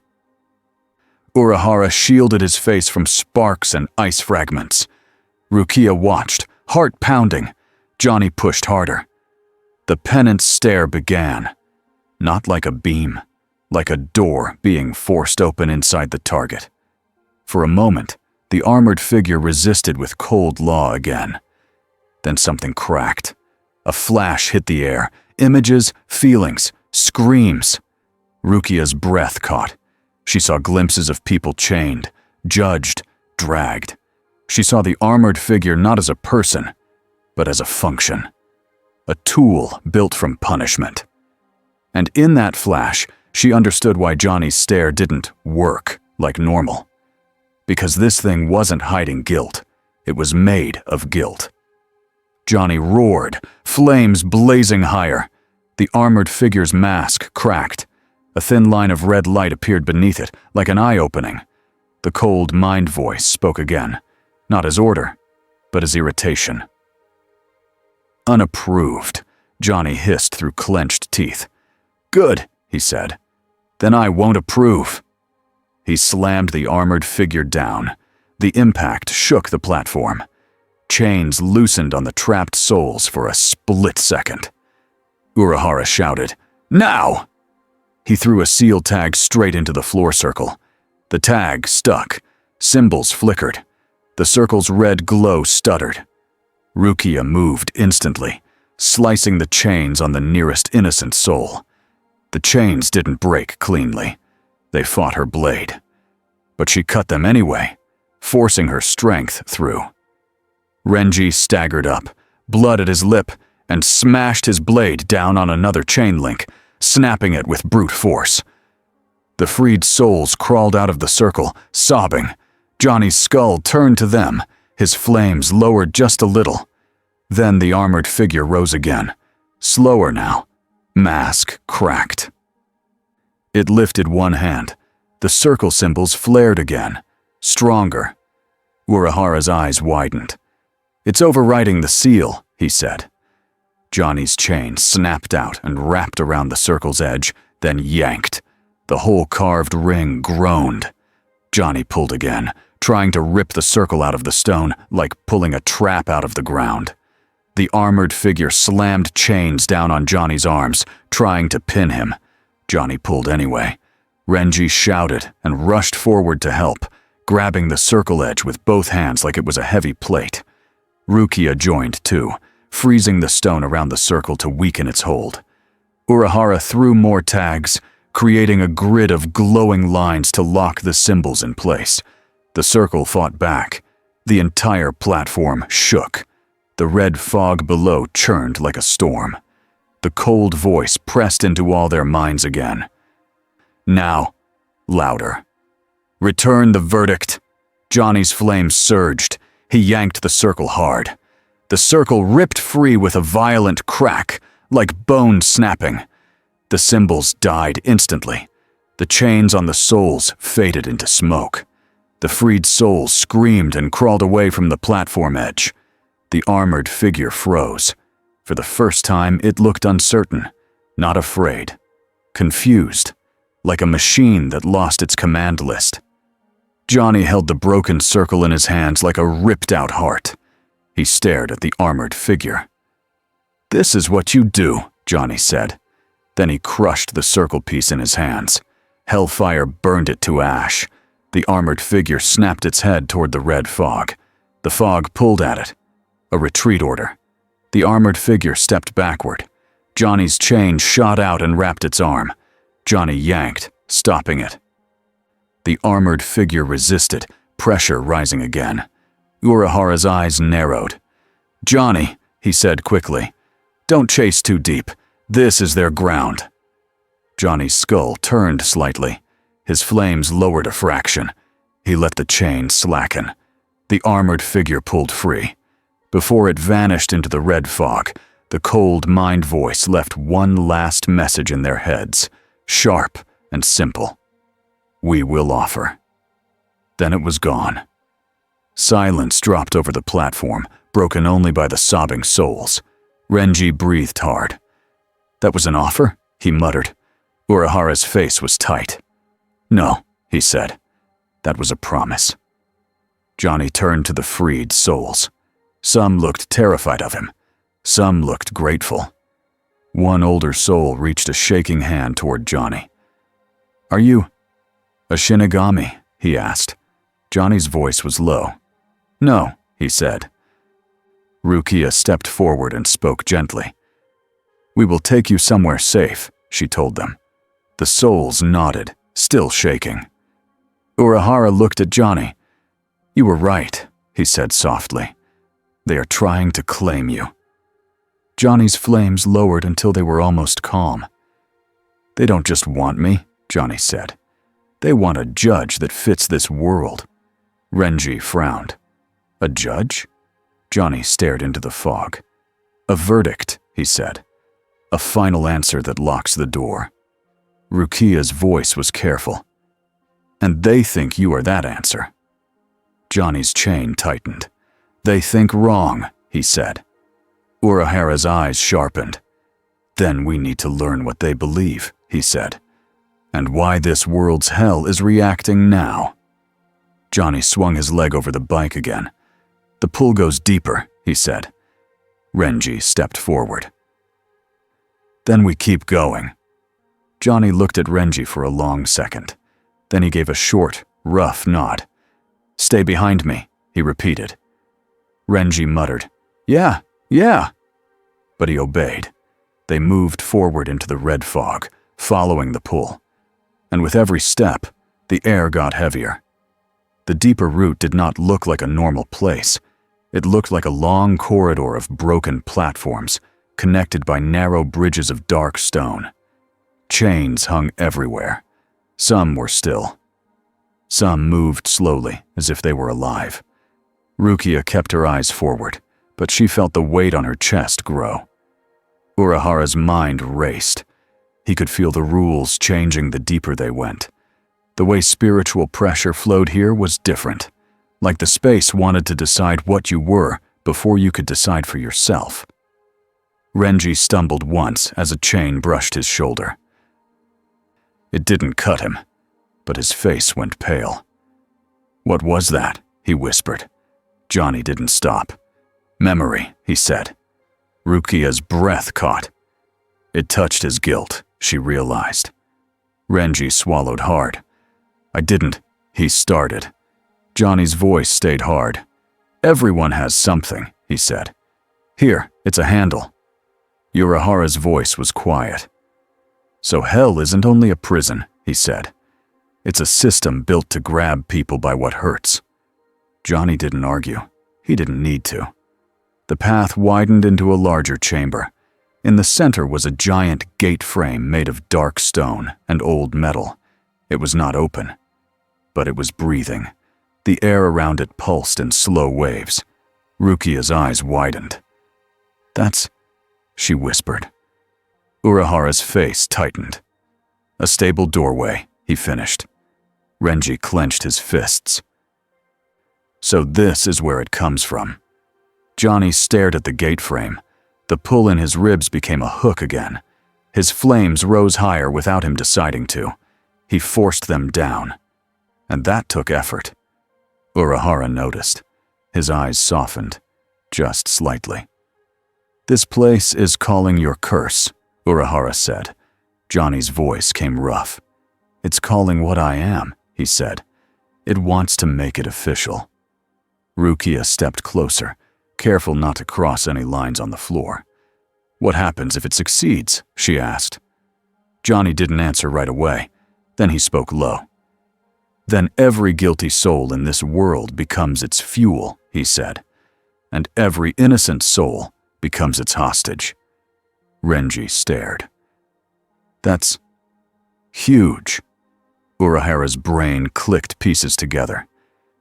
It would change the balance, he said. It would make hell a stronger, active part of the cycle. Johnny nodded once. A sound echoed through the chamber. Footsteps. Slow. Controlled. A figure walked out from behind the gate frame. Not armored this time. This one wore robes that looked like dark Shinigami robes, but wrong. The cloth moved like smoke. Chains hung like jewelry. A mask covered the face, but not smooth. This mask had lines carved into it like words. Rukia felt captain-level pressure again, maybe higher. Renji grit his teeth. Another one! Urahara's hand slid into his sleeve, ready. Johnny's flames rose. The figure stopped a few steps away. The cold voice entered their minds, clearer than before. Almost polite. Spirit of vengeance. Rukia's eyes widened. It knew what he was. Johnny's chain tightened. The figure continued, mind voice calm and firm. We offer stability. We offer purpose. We offer a throne made of law. Renji snapped, A throne? He's not your king. The figure's mask tilted toward Renji, then back to Johnny. Not king. Judge. Johnny's voice was low and angry. I don't take deals, he said. You already did, the voice replied. Johnny went still. Rukia's breath caught. The figure stepped closer by one slow step. You are a contract that walks. We can anchor you. We can bind your fire to our system. You will never be pulled again. You will never be uncertain again. Urahara's eyes narrowed. And in return, he asked. The mask tilted toward Urahara. In return, we close the door for you. We close it with your verdict. You become the lock. Renji shouted, That's using him! The figure did not react to the emotion. It is order. Johnny's flames rose higher, shaking now. Rukia watched him and realized something painful. Johnny did want one thing, not power, not a throne, not control over others. He wanted the pulling to stop. He wanted the chain inside him to stop scraping bone. He wanted peace, and hell was offering him a fake version of peace. Urahara stepped forward slightly, voice controlled. Johnny, he said quietly, don't listen. Johnny's skull turned a fraction, like he heard, like he cared. Then the figure made it personal, like Johnny had warned. We will show you what this world hides, the voice said. The chamber shifted, not physically, but in the mind. Rukia suddenly saw images flash, Shinigami executions, quiet killings, hidden cruelty. Renji saw something and flinched, face twisting in shame. Urahara felt his own buried regrets claw at him. Johnny's flames exploded higher. Because the images fed his curse, the figure's mind voice stayed calm. Your fire burns guilt. This world has guilt in its bones. Join us. Judge them. Make it clean. Rukia's voice shook as she forced herself to speak. That is not justice, she said. That is control. The figure turned its mask toward her. Justice is control. Johnny's chain snapped outward suddenly, striking the ground between them like a whip. No, Johnny growled. Justice is choice. He stepped forward. The figure did not move. It lifted one hand. Lines on the floor around the gate frame flared red. A contract circle. Rukia's eyes widened. Don't step in. Johnny stopped just before the line. His flames lowered a fraction as he controlled himself. Urahara exhaled quietly, relieved. Then the figure smiled. Johnny could feel it even if he couldn't see a mouth. You are learning restraint, the voice said. Good. That means you can be trained. Johnny's fists clenched. I'm not a dog, he said. The figure lifted its other hand. Chains rose behind Johnny, not aiming at Johnny, aiming at Rukia and Renji. Rukia's eyes widened. Renji roared and swung Zabimaru, cutting through two chains. More chains replaced them.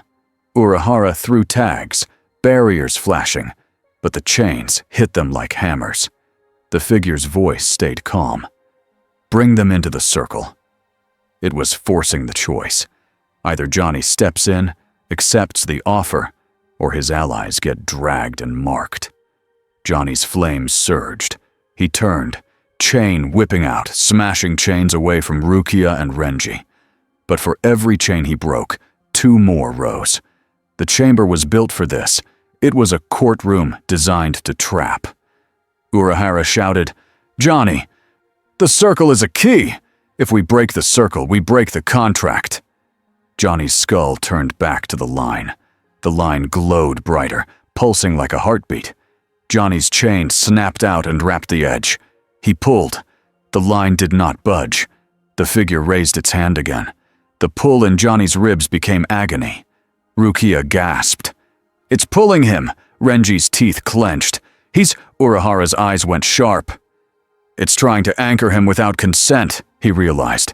It's forcing a bond through pain. Johnny growled low, flames roaring. Then he did something none of them expected. He revved the engine. He drove the bike forward in a tight arc, not into the circle, but around it. The tires burned the stone in a clean ring, just outside the contract line. A second circle. A boundary Johnny made himself. The flames on the tire ring were different than the contract glow. They didn't pulse like a rule.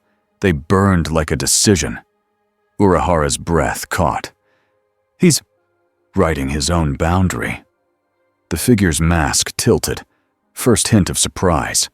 Chains hit Johnny's burning tire ring. The ring flared.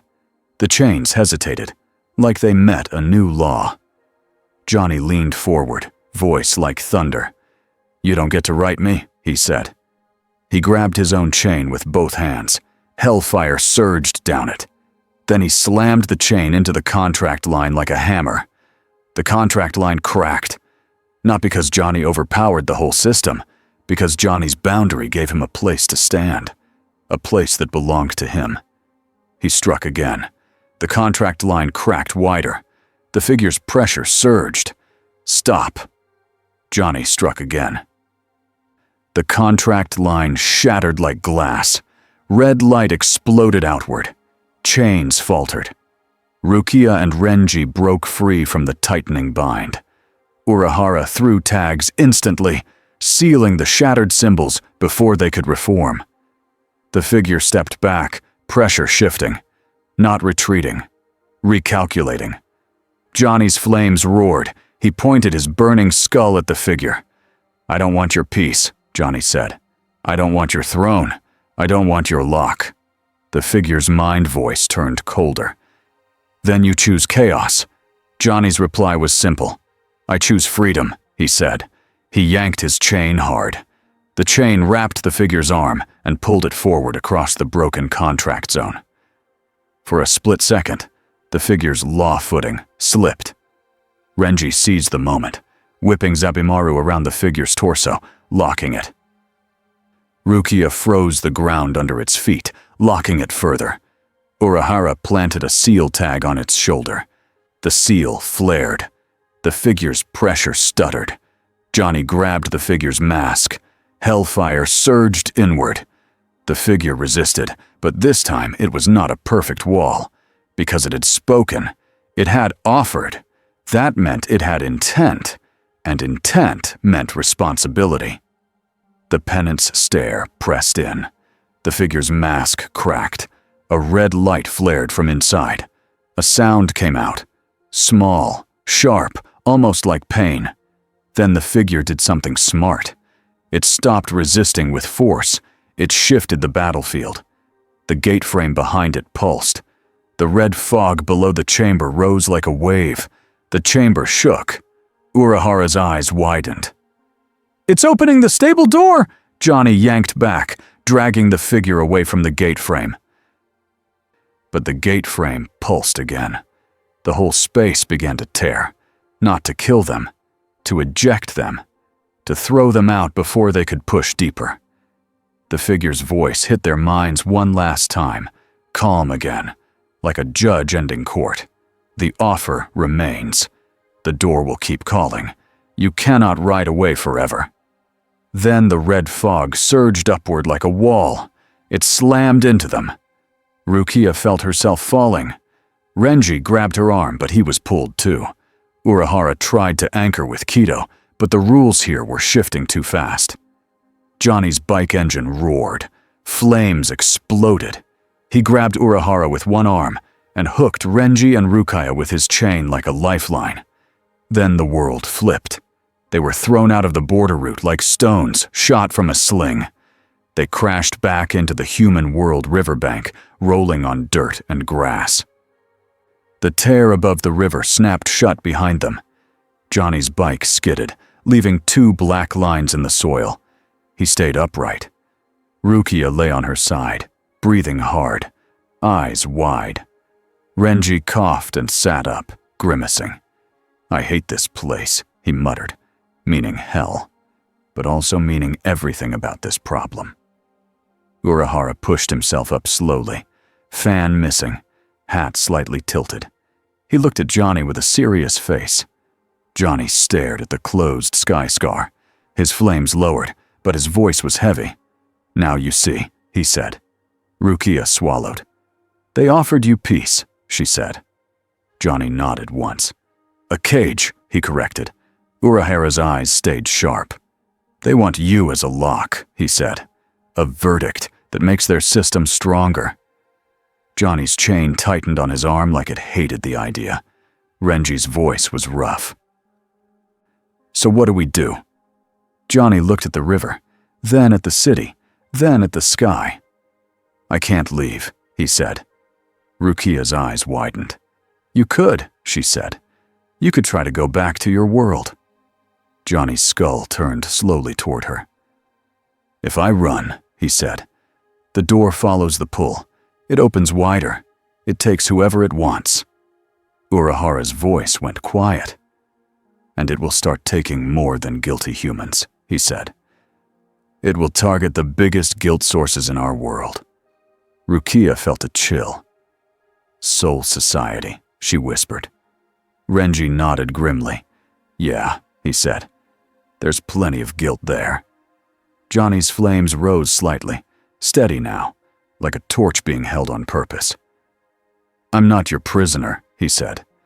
"But I'm not walking away while a door like that hunts people." Urahara watched him closely. "Then you're choosing a role," Urahara said. Johnny's voice was simple. "I'm choosing the line," he said. "The boundary." A sound came from the street behind them. Footsteps. Ichigo arrived, breathing hard, eyes wide. He looked at all of them, then at Johnny. "What happened?" Ichigo demanded. Johnny didn't waste time. "Hell wants a deal," he said.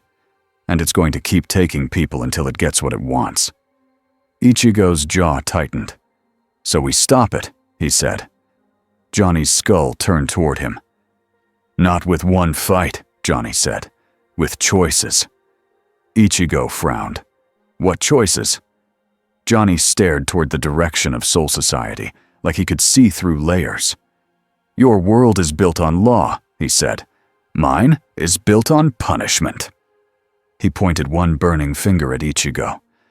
"Hell is trying to make those things the same," he said. Ichigo swallowed. Rukia felt the theme of it settle in her bones. Justice versus law. Punishment versus redemption. And now a third thing. A door that was learning how to bargain. Johnny swung onto his bike. The engine rumbled low. "Next time," he said. "It won't ask." He looked at Ichigo one last time. "And it will pick a target you can't ignore." Then he rode off, leaving 2 clean black lines behind him, like a warning written on the ground. 3 weeks passed, but the sky above Karakura town never felt normal again. Ichigo Kurosaki could still hear that engine in his head when he tried to sleep. He could still see the red-black scar in the air, like a crack that refused to heal. So he made a new routine. He went to school. He did his best to act normal. He argued with teachers. He tried not to scare his friends. Then night came. And Ichigo became a guard again. He jumped across rooftops with Rukia. He checked the river. He checked alleys. He checked the quiet streets where bad choices liked to hide. Urahara's paper tags were everywhere now. Some were stuck under bridges. Some were hidden behind street signs. Some were tucked under roof tiles like secret eyes. When the air changed, the tags reacted. And when the tags reacted, Johnny Blaze showed up. Not like a hero answering a call, like a storm that smelled smoke and decided the time had come. Some nights, Johnny arrived without any breach at all. He would ride through a street, then stop for a few seconds, skull tilted, listening to guilt like it was a radio station only he could hear. Then he would leave again, always leaving 2 clean tire lines behind him. The city started to notice. People talked. Some called him a monster. Some called him an angel. Some called him that flaming biker. A few people called the police. The police never helped. One night, Ichigo found a group of Shinigami clerks near the edge of Karakura. They looked nervous and angry. One of them held a stack of papers. A young clerk with a serious face stood at the front like she was going to fight a war with ink. Johnny was already there, sitting on his bike, flames low. The tires were not touching the ground. He held the bike slightly up with one hand, like it weighed nothing. The clerk cleared her throat. "Unknown entity," she said, loud enough for the street to hear.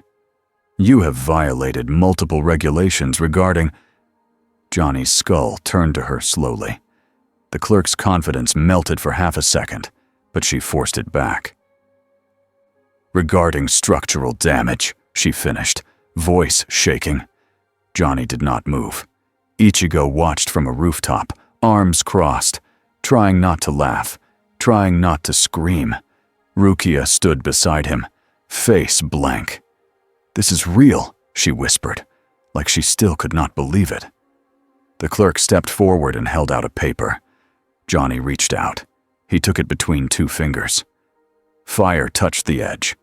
The paper did not burn away. Instead, the flame made the paper dry and curl slightly, like warm air from a heater. Johnny handed it back. Then he drove forward anyway. The tires touched the road for 1 second and left a neat black mark, then lifted again. The clerk stared, stunned. Another clerk muttered. He acknowledged the notice. The first clerk swallowed. He ignored the notice. Ichigo finally let out a short laugh through his nose. Rukia gave him a look. Ichigo wiped his face. "I'm sorry," he whispered. "I know it's serious. But this is insane." Rukia didn't argue, because it was insane, and it was also the new normal. In Soul Society, Shunsui Kyoraku walked through the first division like he was strolling through a garden. But his mind was sharp, his shoulders were tense, his eyes kept checking corners like he expected someone to jump out. Not an enemy with a blade, an idea that could split Soul Society in half. He entered Yamamoto's office without being invited. That was how things were now. Emergencies changed manners. Yamamoto sat with his cane. He looked older than before, not because of weakness, but because he was carrying too many problems at once. Shunsui bowed. "Captain Commander," he said. Yamamoto's eyes stayed forward. "Kyoraku," he replied. Shunsui spoke plainly. "Breaches have dropped," he said. "Not gone, but less frequent." Yamamoto's grip on his cane tightened. "Because the rider is acting," he said. Shunsui nodded. "Yes," he said. "And because Urahara is building better seals." Yamamoto's voice was heavy. "And because our enemies are waiting." Shunsui did not pretend that was wrong. Yamamoto finally looked at him. "You came to argue," Yamamoto said. "I came to ask," Shunsui corrected. "What is our plan for Johnny Blaze?" The name sounded strange in this old room. Too human. Too simple. Yamamoto's eyes narrowed.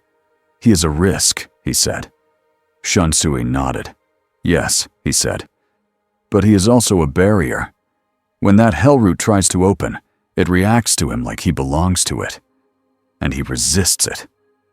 Yamamoto's face stayed hard. "He resists it today," he said. "What about tomorrow?" Shunsui's voice softened. "That's why we should stop treating him like a prisoner," he said, "and stop treating him like a weapon." Yamamoto's gaze sharpened. "Then what do you suggest?" Shunsui took a breath. "A boundary role," he said. "Not inside our ranks, not under our command, but acknowledged, monitored, supported when needed." Yamamoto stared at him for a long time.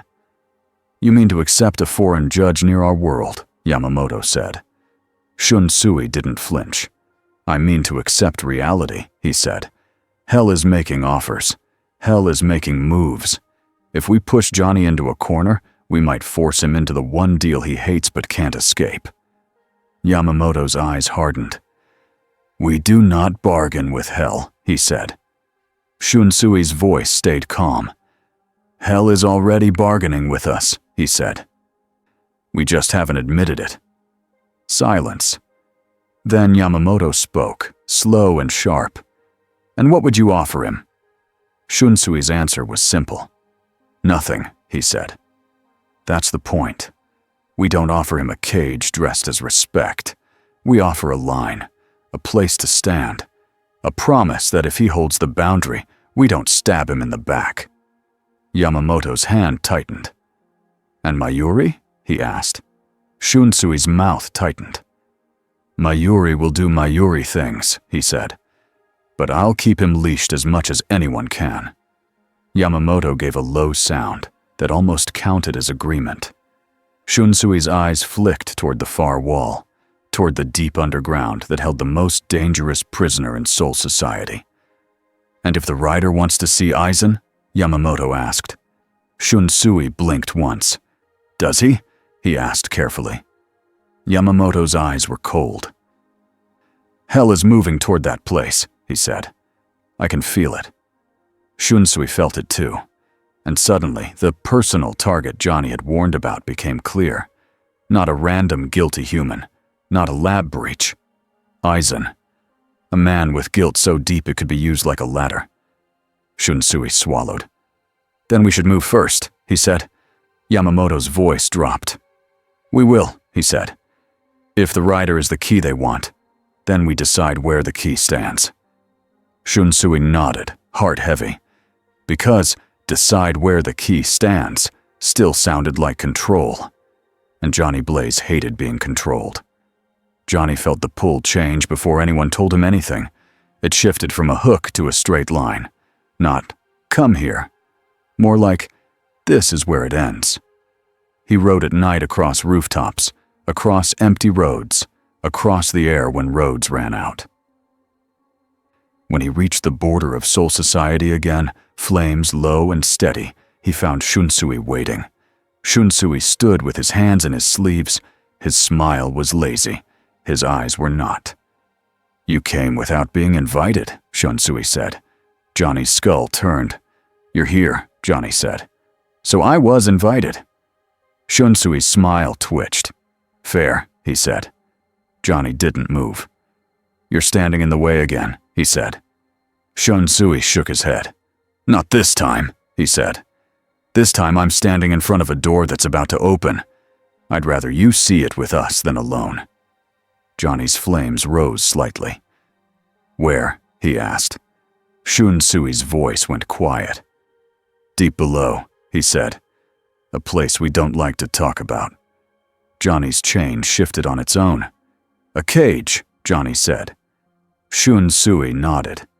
Yes, he admitted. A cage for a man who deserves it. Johnny stared at him. Shunsui met the burning skull without flinching. But I know what you're thinking, he said. You're thinking, who decides what someone deserves? Johnny said nothing. That was also an answer. Shunsui turned and started walking. Come on, he said. We'll take the official path. No burning holes through our walls tonight. Johnny's engine growled once. Then he followed. The deeper they went, the colder the air felt. Not winter cold. Law cold. Johnny could feel it pressing on his curse like a hand testing a chain. They reached a sealed corridor guarded by elite Shinigami. The guards stiffened when they saw Johnny. Some looked like they wanted to attack. Some looked like they wanted to run. Shunsui lifted a hand. Relax, he said softly. If he wanted you dead, you'd already be dead. That did not calm them much. Johnny kept moving. At the end of the corridor was a heavy gate. Beyond it, darkness. And beyond that darkness, a presence that made the air feel sharp. Aizen. Johnny did not know Aizen's name yet. He only knew the smell. Guilt, but not the messy kind. The clean kind. The kind that believed it was right. That kind of guilt was the hardest to burn. The gate opened. Aizen sat bound in the shadows, calm as still water. He looked up and smiled slightly, like he had been expecting company. Shunsui spoke first. Aizen, he said. Johnny's skull turned slightly.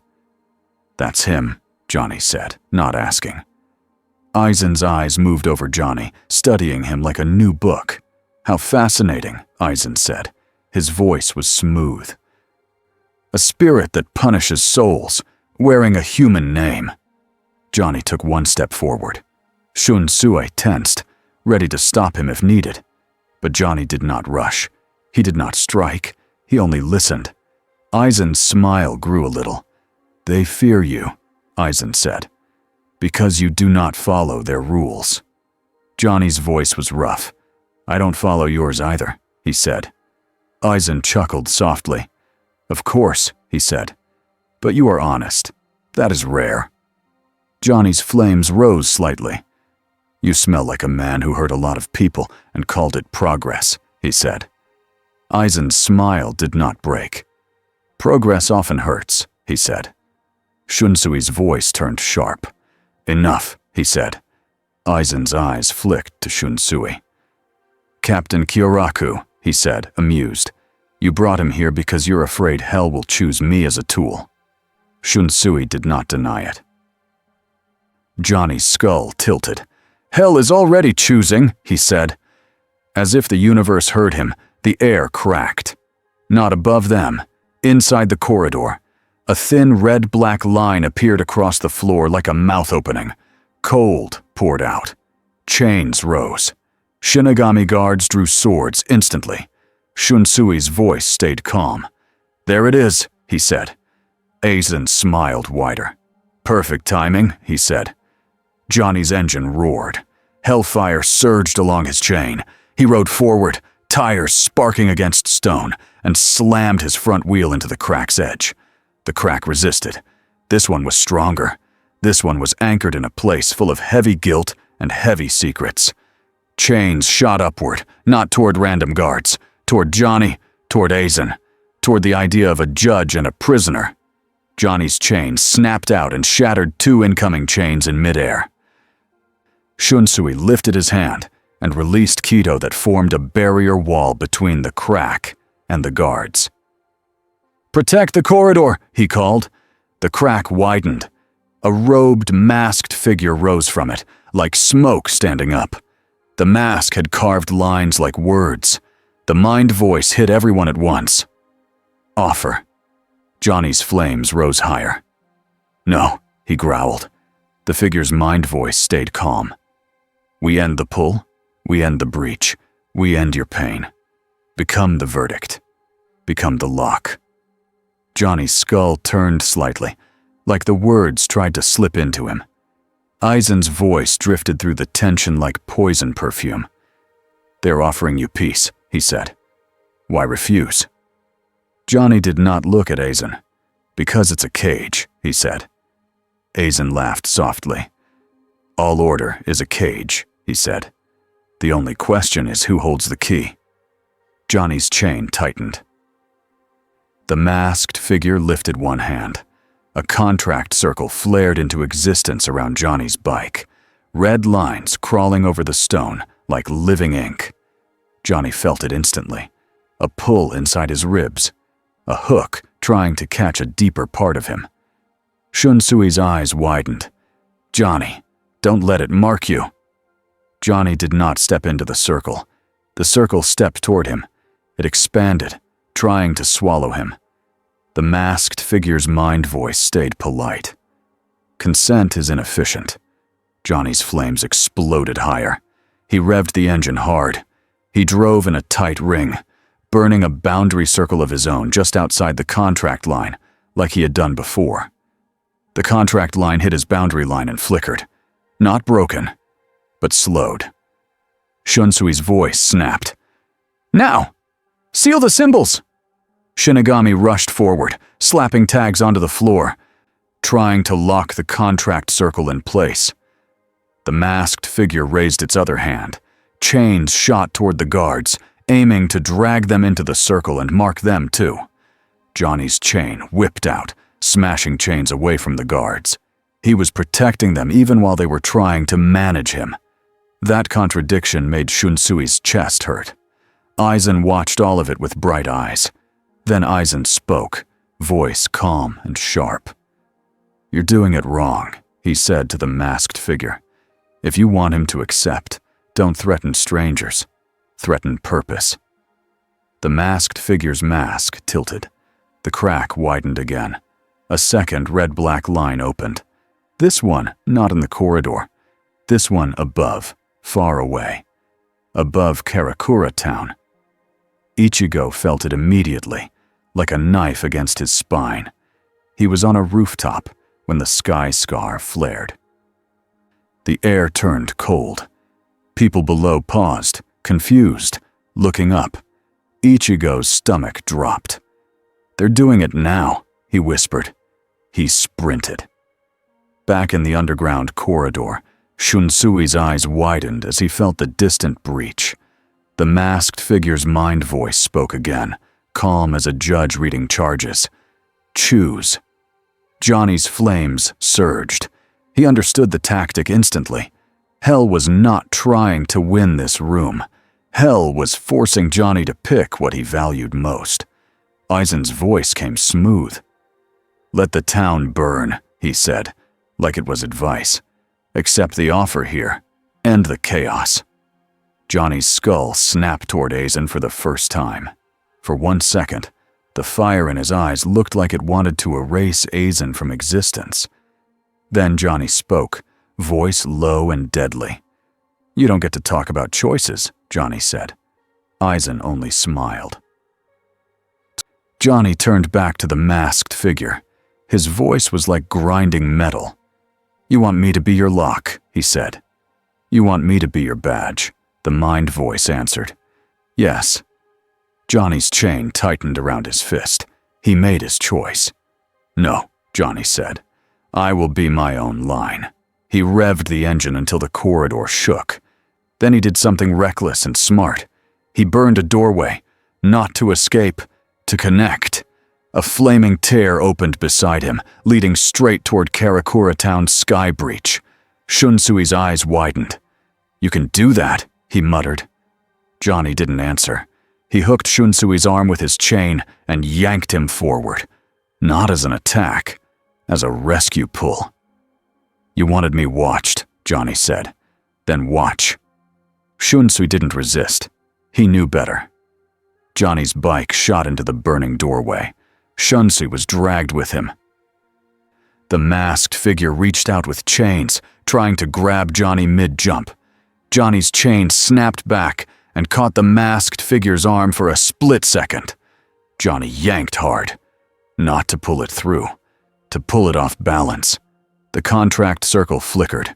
Urahara's distant seals flared through Soul Society's system, reacting, trying to stabilize. Then Johnny and Shunsui were gone, leaving smoke, snapped chains, and Aizen's quiet laugh behind. Ichigo reached the river just as the sky tear widened into a gate. It was bigger than before, cleaner, smarter. The air below it felt heavy with fear. People screamed and ran. A few brave souls stood frozen, staring up, phones shaking in their hands. Chains dropped from the gate like hooks on fishing lines. They did not grab random people. They grabbed specific ones. A man who had hurt his family and hidden it. A woman who had stolen medicine from a child. A teenager who had nearly killed someone in a fight and felt proud about it. The chains found guilt like noses find smoke. Ichigo sliced chains with Zangetsu, cutting people free and pushing them behind him. But for every chain he cut, 2 more formed. Because this gate had learned the trick. It didn't need an army. It needed leverage. Ichigo grit his teeth. "Come on," he snarled. "Fight me." A cold mind voice brushed his thoughts. "Not you." Ichigo's stomach dropped. The gate wasn't here for him. It was here for Johnny, to force Johnny's hand. A flaming doorway exploded open above the riverbank like a burning rip in the air. Johnny Blaze burst out on his bike, dragging Shunsui behind him with a chain hook like a lifeline. Shunsui hit the ground in a roll, popped up, and sighed. "I hate traveling like that," he muttered. Ichigo blinked, shocked. "Captain Kyoraku?" Shunsui waved one hand. "Long story," he said. Johnny didn't slow. He drove straight toward the gate. The gate responded instantly. The masked figure rose from it again, half in, half out, like it could exist in both places now. "Offer remains," the mind voice said. Johnny's flames surged high, bright enough to paint the river orange.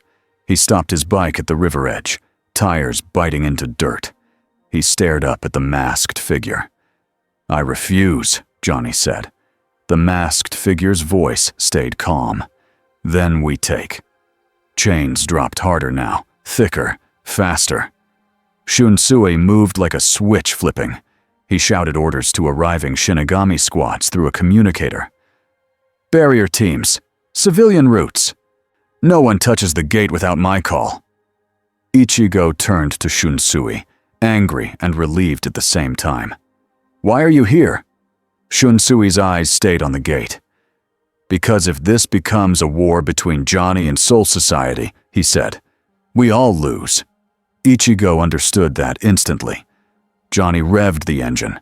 He drove forward, not into the gate, but around it, burning a wide circle on the ground beneath it. A boundary ring. His ring flared and rose like a wall of flame. The gate flickered, not closing, but hesitating. Urahara appeared on a rooftop nearby, fan in hand, eyes shining. He had arrived through his own path, slower but prepared. "Good," Urahara muttered.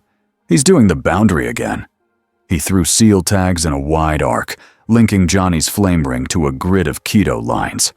The grid snapped into place like a net. The gate shook. The masked figure raised both hands. A contract circle flared in the air, trying to drop over Johnny like a cage. Johnny's flames surged higher. He did not step back.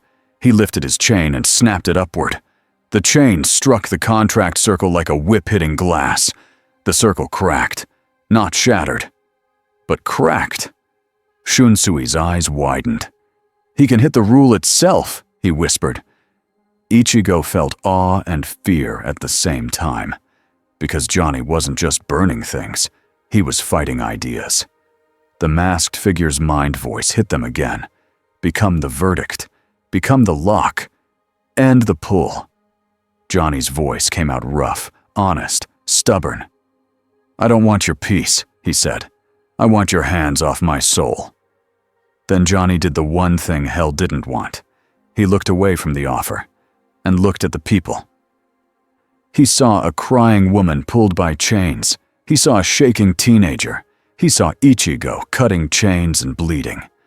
Johnny's flames lowered, just a fraction, like he forced control. "I don't punish fear," Johnny said. "I punish choice." He snapped his chain toward the ground. It wrapped around the gate's bottom edge, hooking it like a tow cable. He pulled. The gate screamed wider for a moment, resisting. Something deep inside it pulled back. Johnny's shoulders tensed. His flames roared higher. Ichigo stepped in and grabbed Johnny's arm again, helping him hold the line. Heat hit Ichigo's skin, but it didn't burn him fully. Johnny wasn't trying to harm him. Ichigo shouted over the roar. "What do you need?" Johnny's skull turned slightly, flames wild. "I needed to feel it can't own me," Johnny said. Urahara's eyes snapped open wider.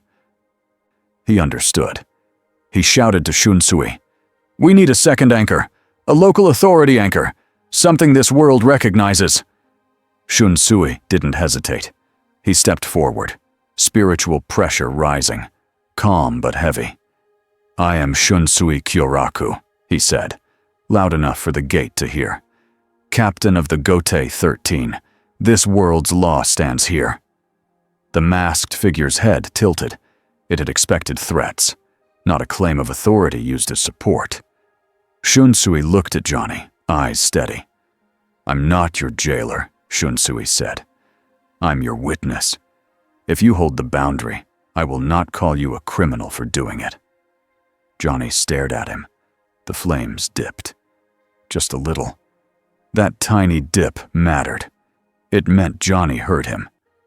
Urahara slammed his fan shut. "Now!" he shouted. He threw a final set of tags. The tags locked onto Johnny's flame ring, and Shunsui's pressure like nails into wood. The boundary became real, not a full prison.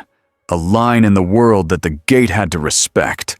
The masked figure's mind voice sharpened.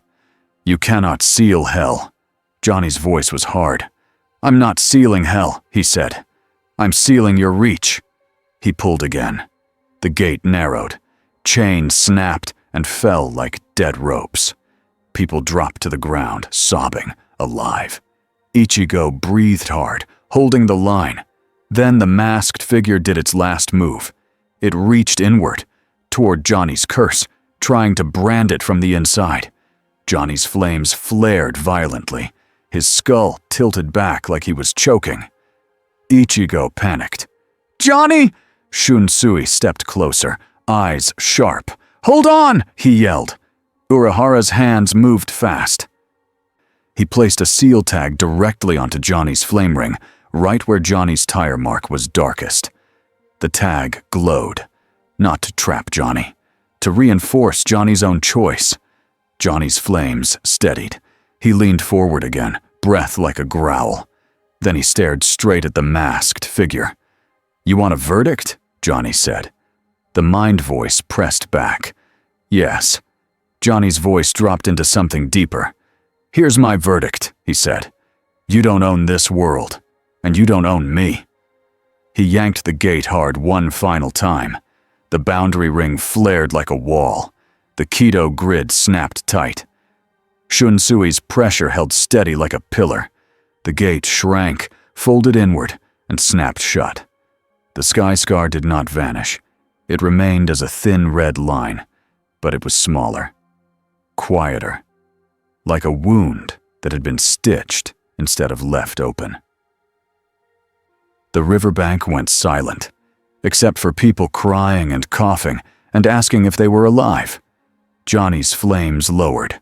He stayed on his bike, shoulders tense, chain wrapped tight.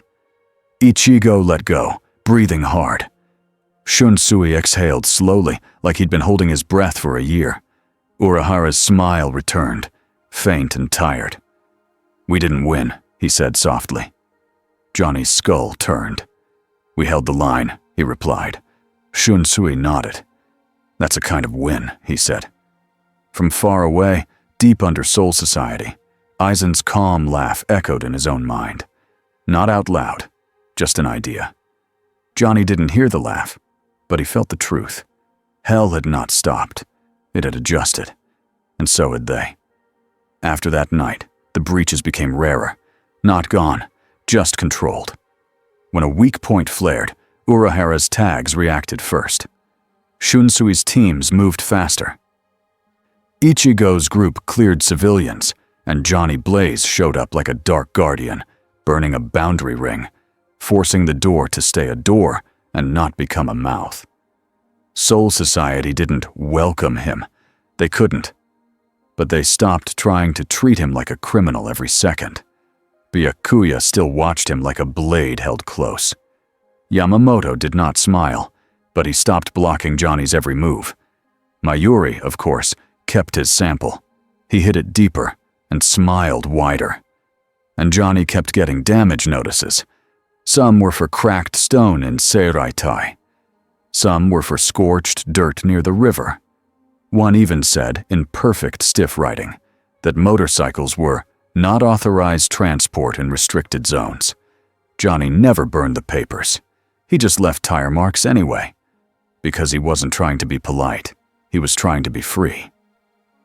And he was trying to keep the line. Night returned to Karakura town like it always did. Soft streetlights, quiet houses, a few late cars. Johnny Blaze sat on his bike on a high rooftop overlooking the river. The flames on his skull were low. The engine was off. The chain rested on his arm like it was tired too. He watched the sky. The scar was there, thin and bent like a reminder. Johnny didn't like reminders, but he accepted them. He felt the pull in his ribs. It was still there, not gone. just quieter, like a leash held loosely instead of yanked. Behind him, a soft footstep landed on the roof. Ichigo. Ichigo walked up and stopped a few feet away. He didn't crowd Johnny. He didn't act scared either. For once, Ichigo's voice was calm. "So," he said, "this is your spot now?" Johnny's skull turned slightly. "For tonight," he said. Ichigo looked at the river. "I hate that it's still there," he said, meaning the scar. Johnny's voice was rough but steady. "It'll always be there," he said. "This world has hell. Mine has hell. Different names. Same hunger." Ichigo clenched his jaw. "And you're just staying?" Johnny didn't answer right away. Then he spoke plainly. "I'm not staying for them," he said. "I'm staying because the door learned my scent. If I run, it chases." Ichigo nodded slowly. "That sounds like you," he said. Johnny's flames flickered a little, like a quiet laugh that never became a laugh. Ichigo rubbed the back of his neck. "Soul Society still doesn't trust you," he said. Johnny's skull turned back. "Good," he said. "Trust makes people careless." Ichigo frowned. "That's not." Johnny cut him off, voice firm. "You trust," he said. "That's your strength. That's also your weakness." Ichigo went quiet. Then he sighed. "You're not wrong," he admitted. A small paper fluttered onto the rooftop, carried by a night breeze. Ichigo caught it and looked down. It was another official notice. He read it once, then stared. Then he held it out to Johnny with a look that was half annoyed and half amused.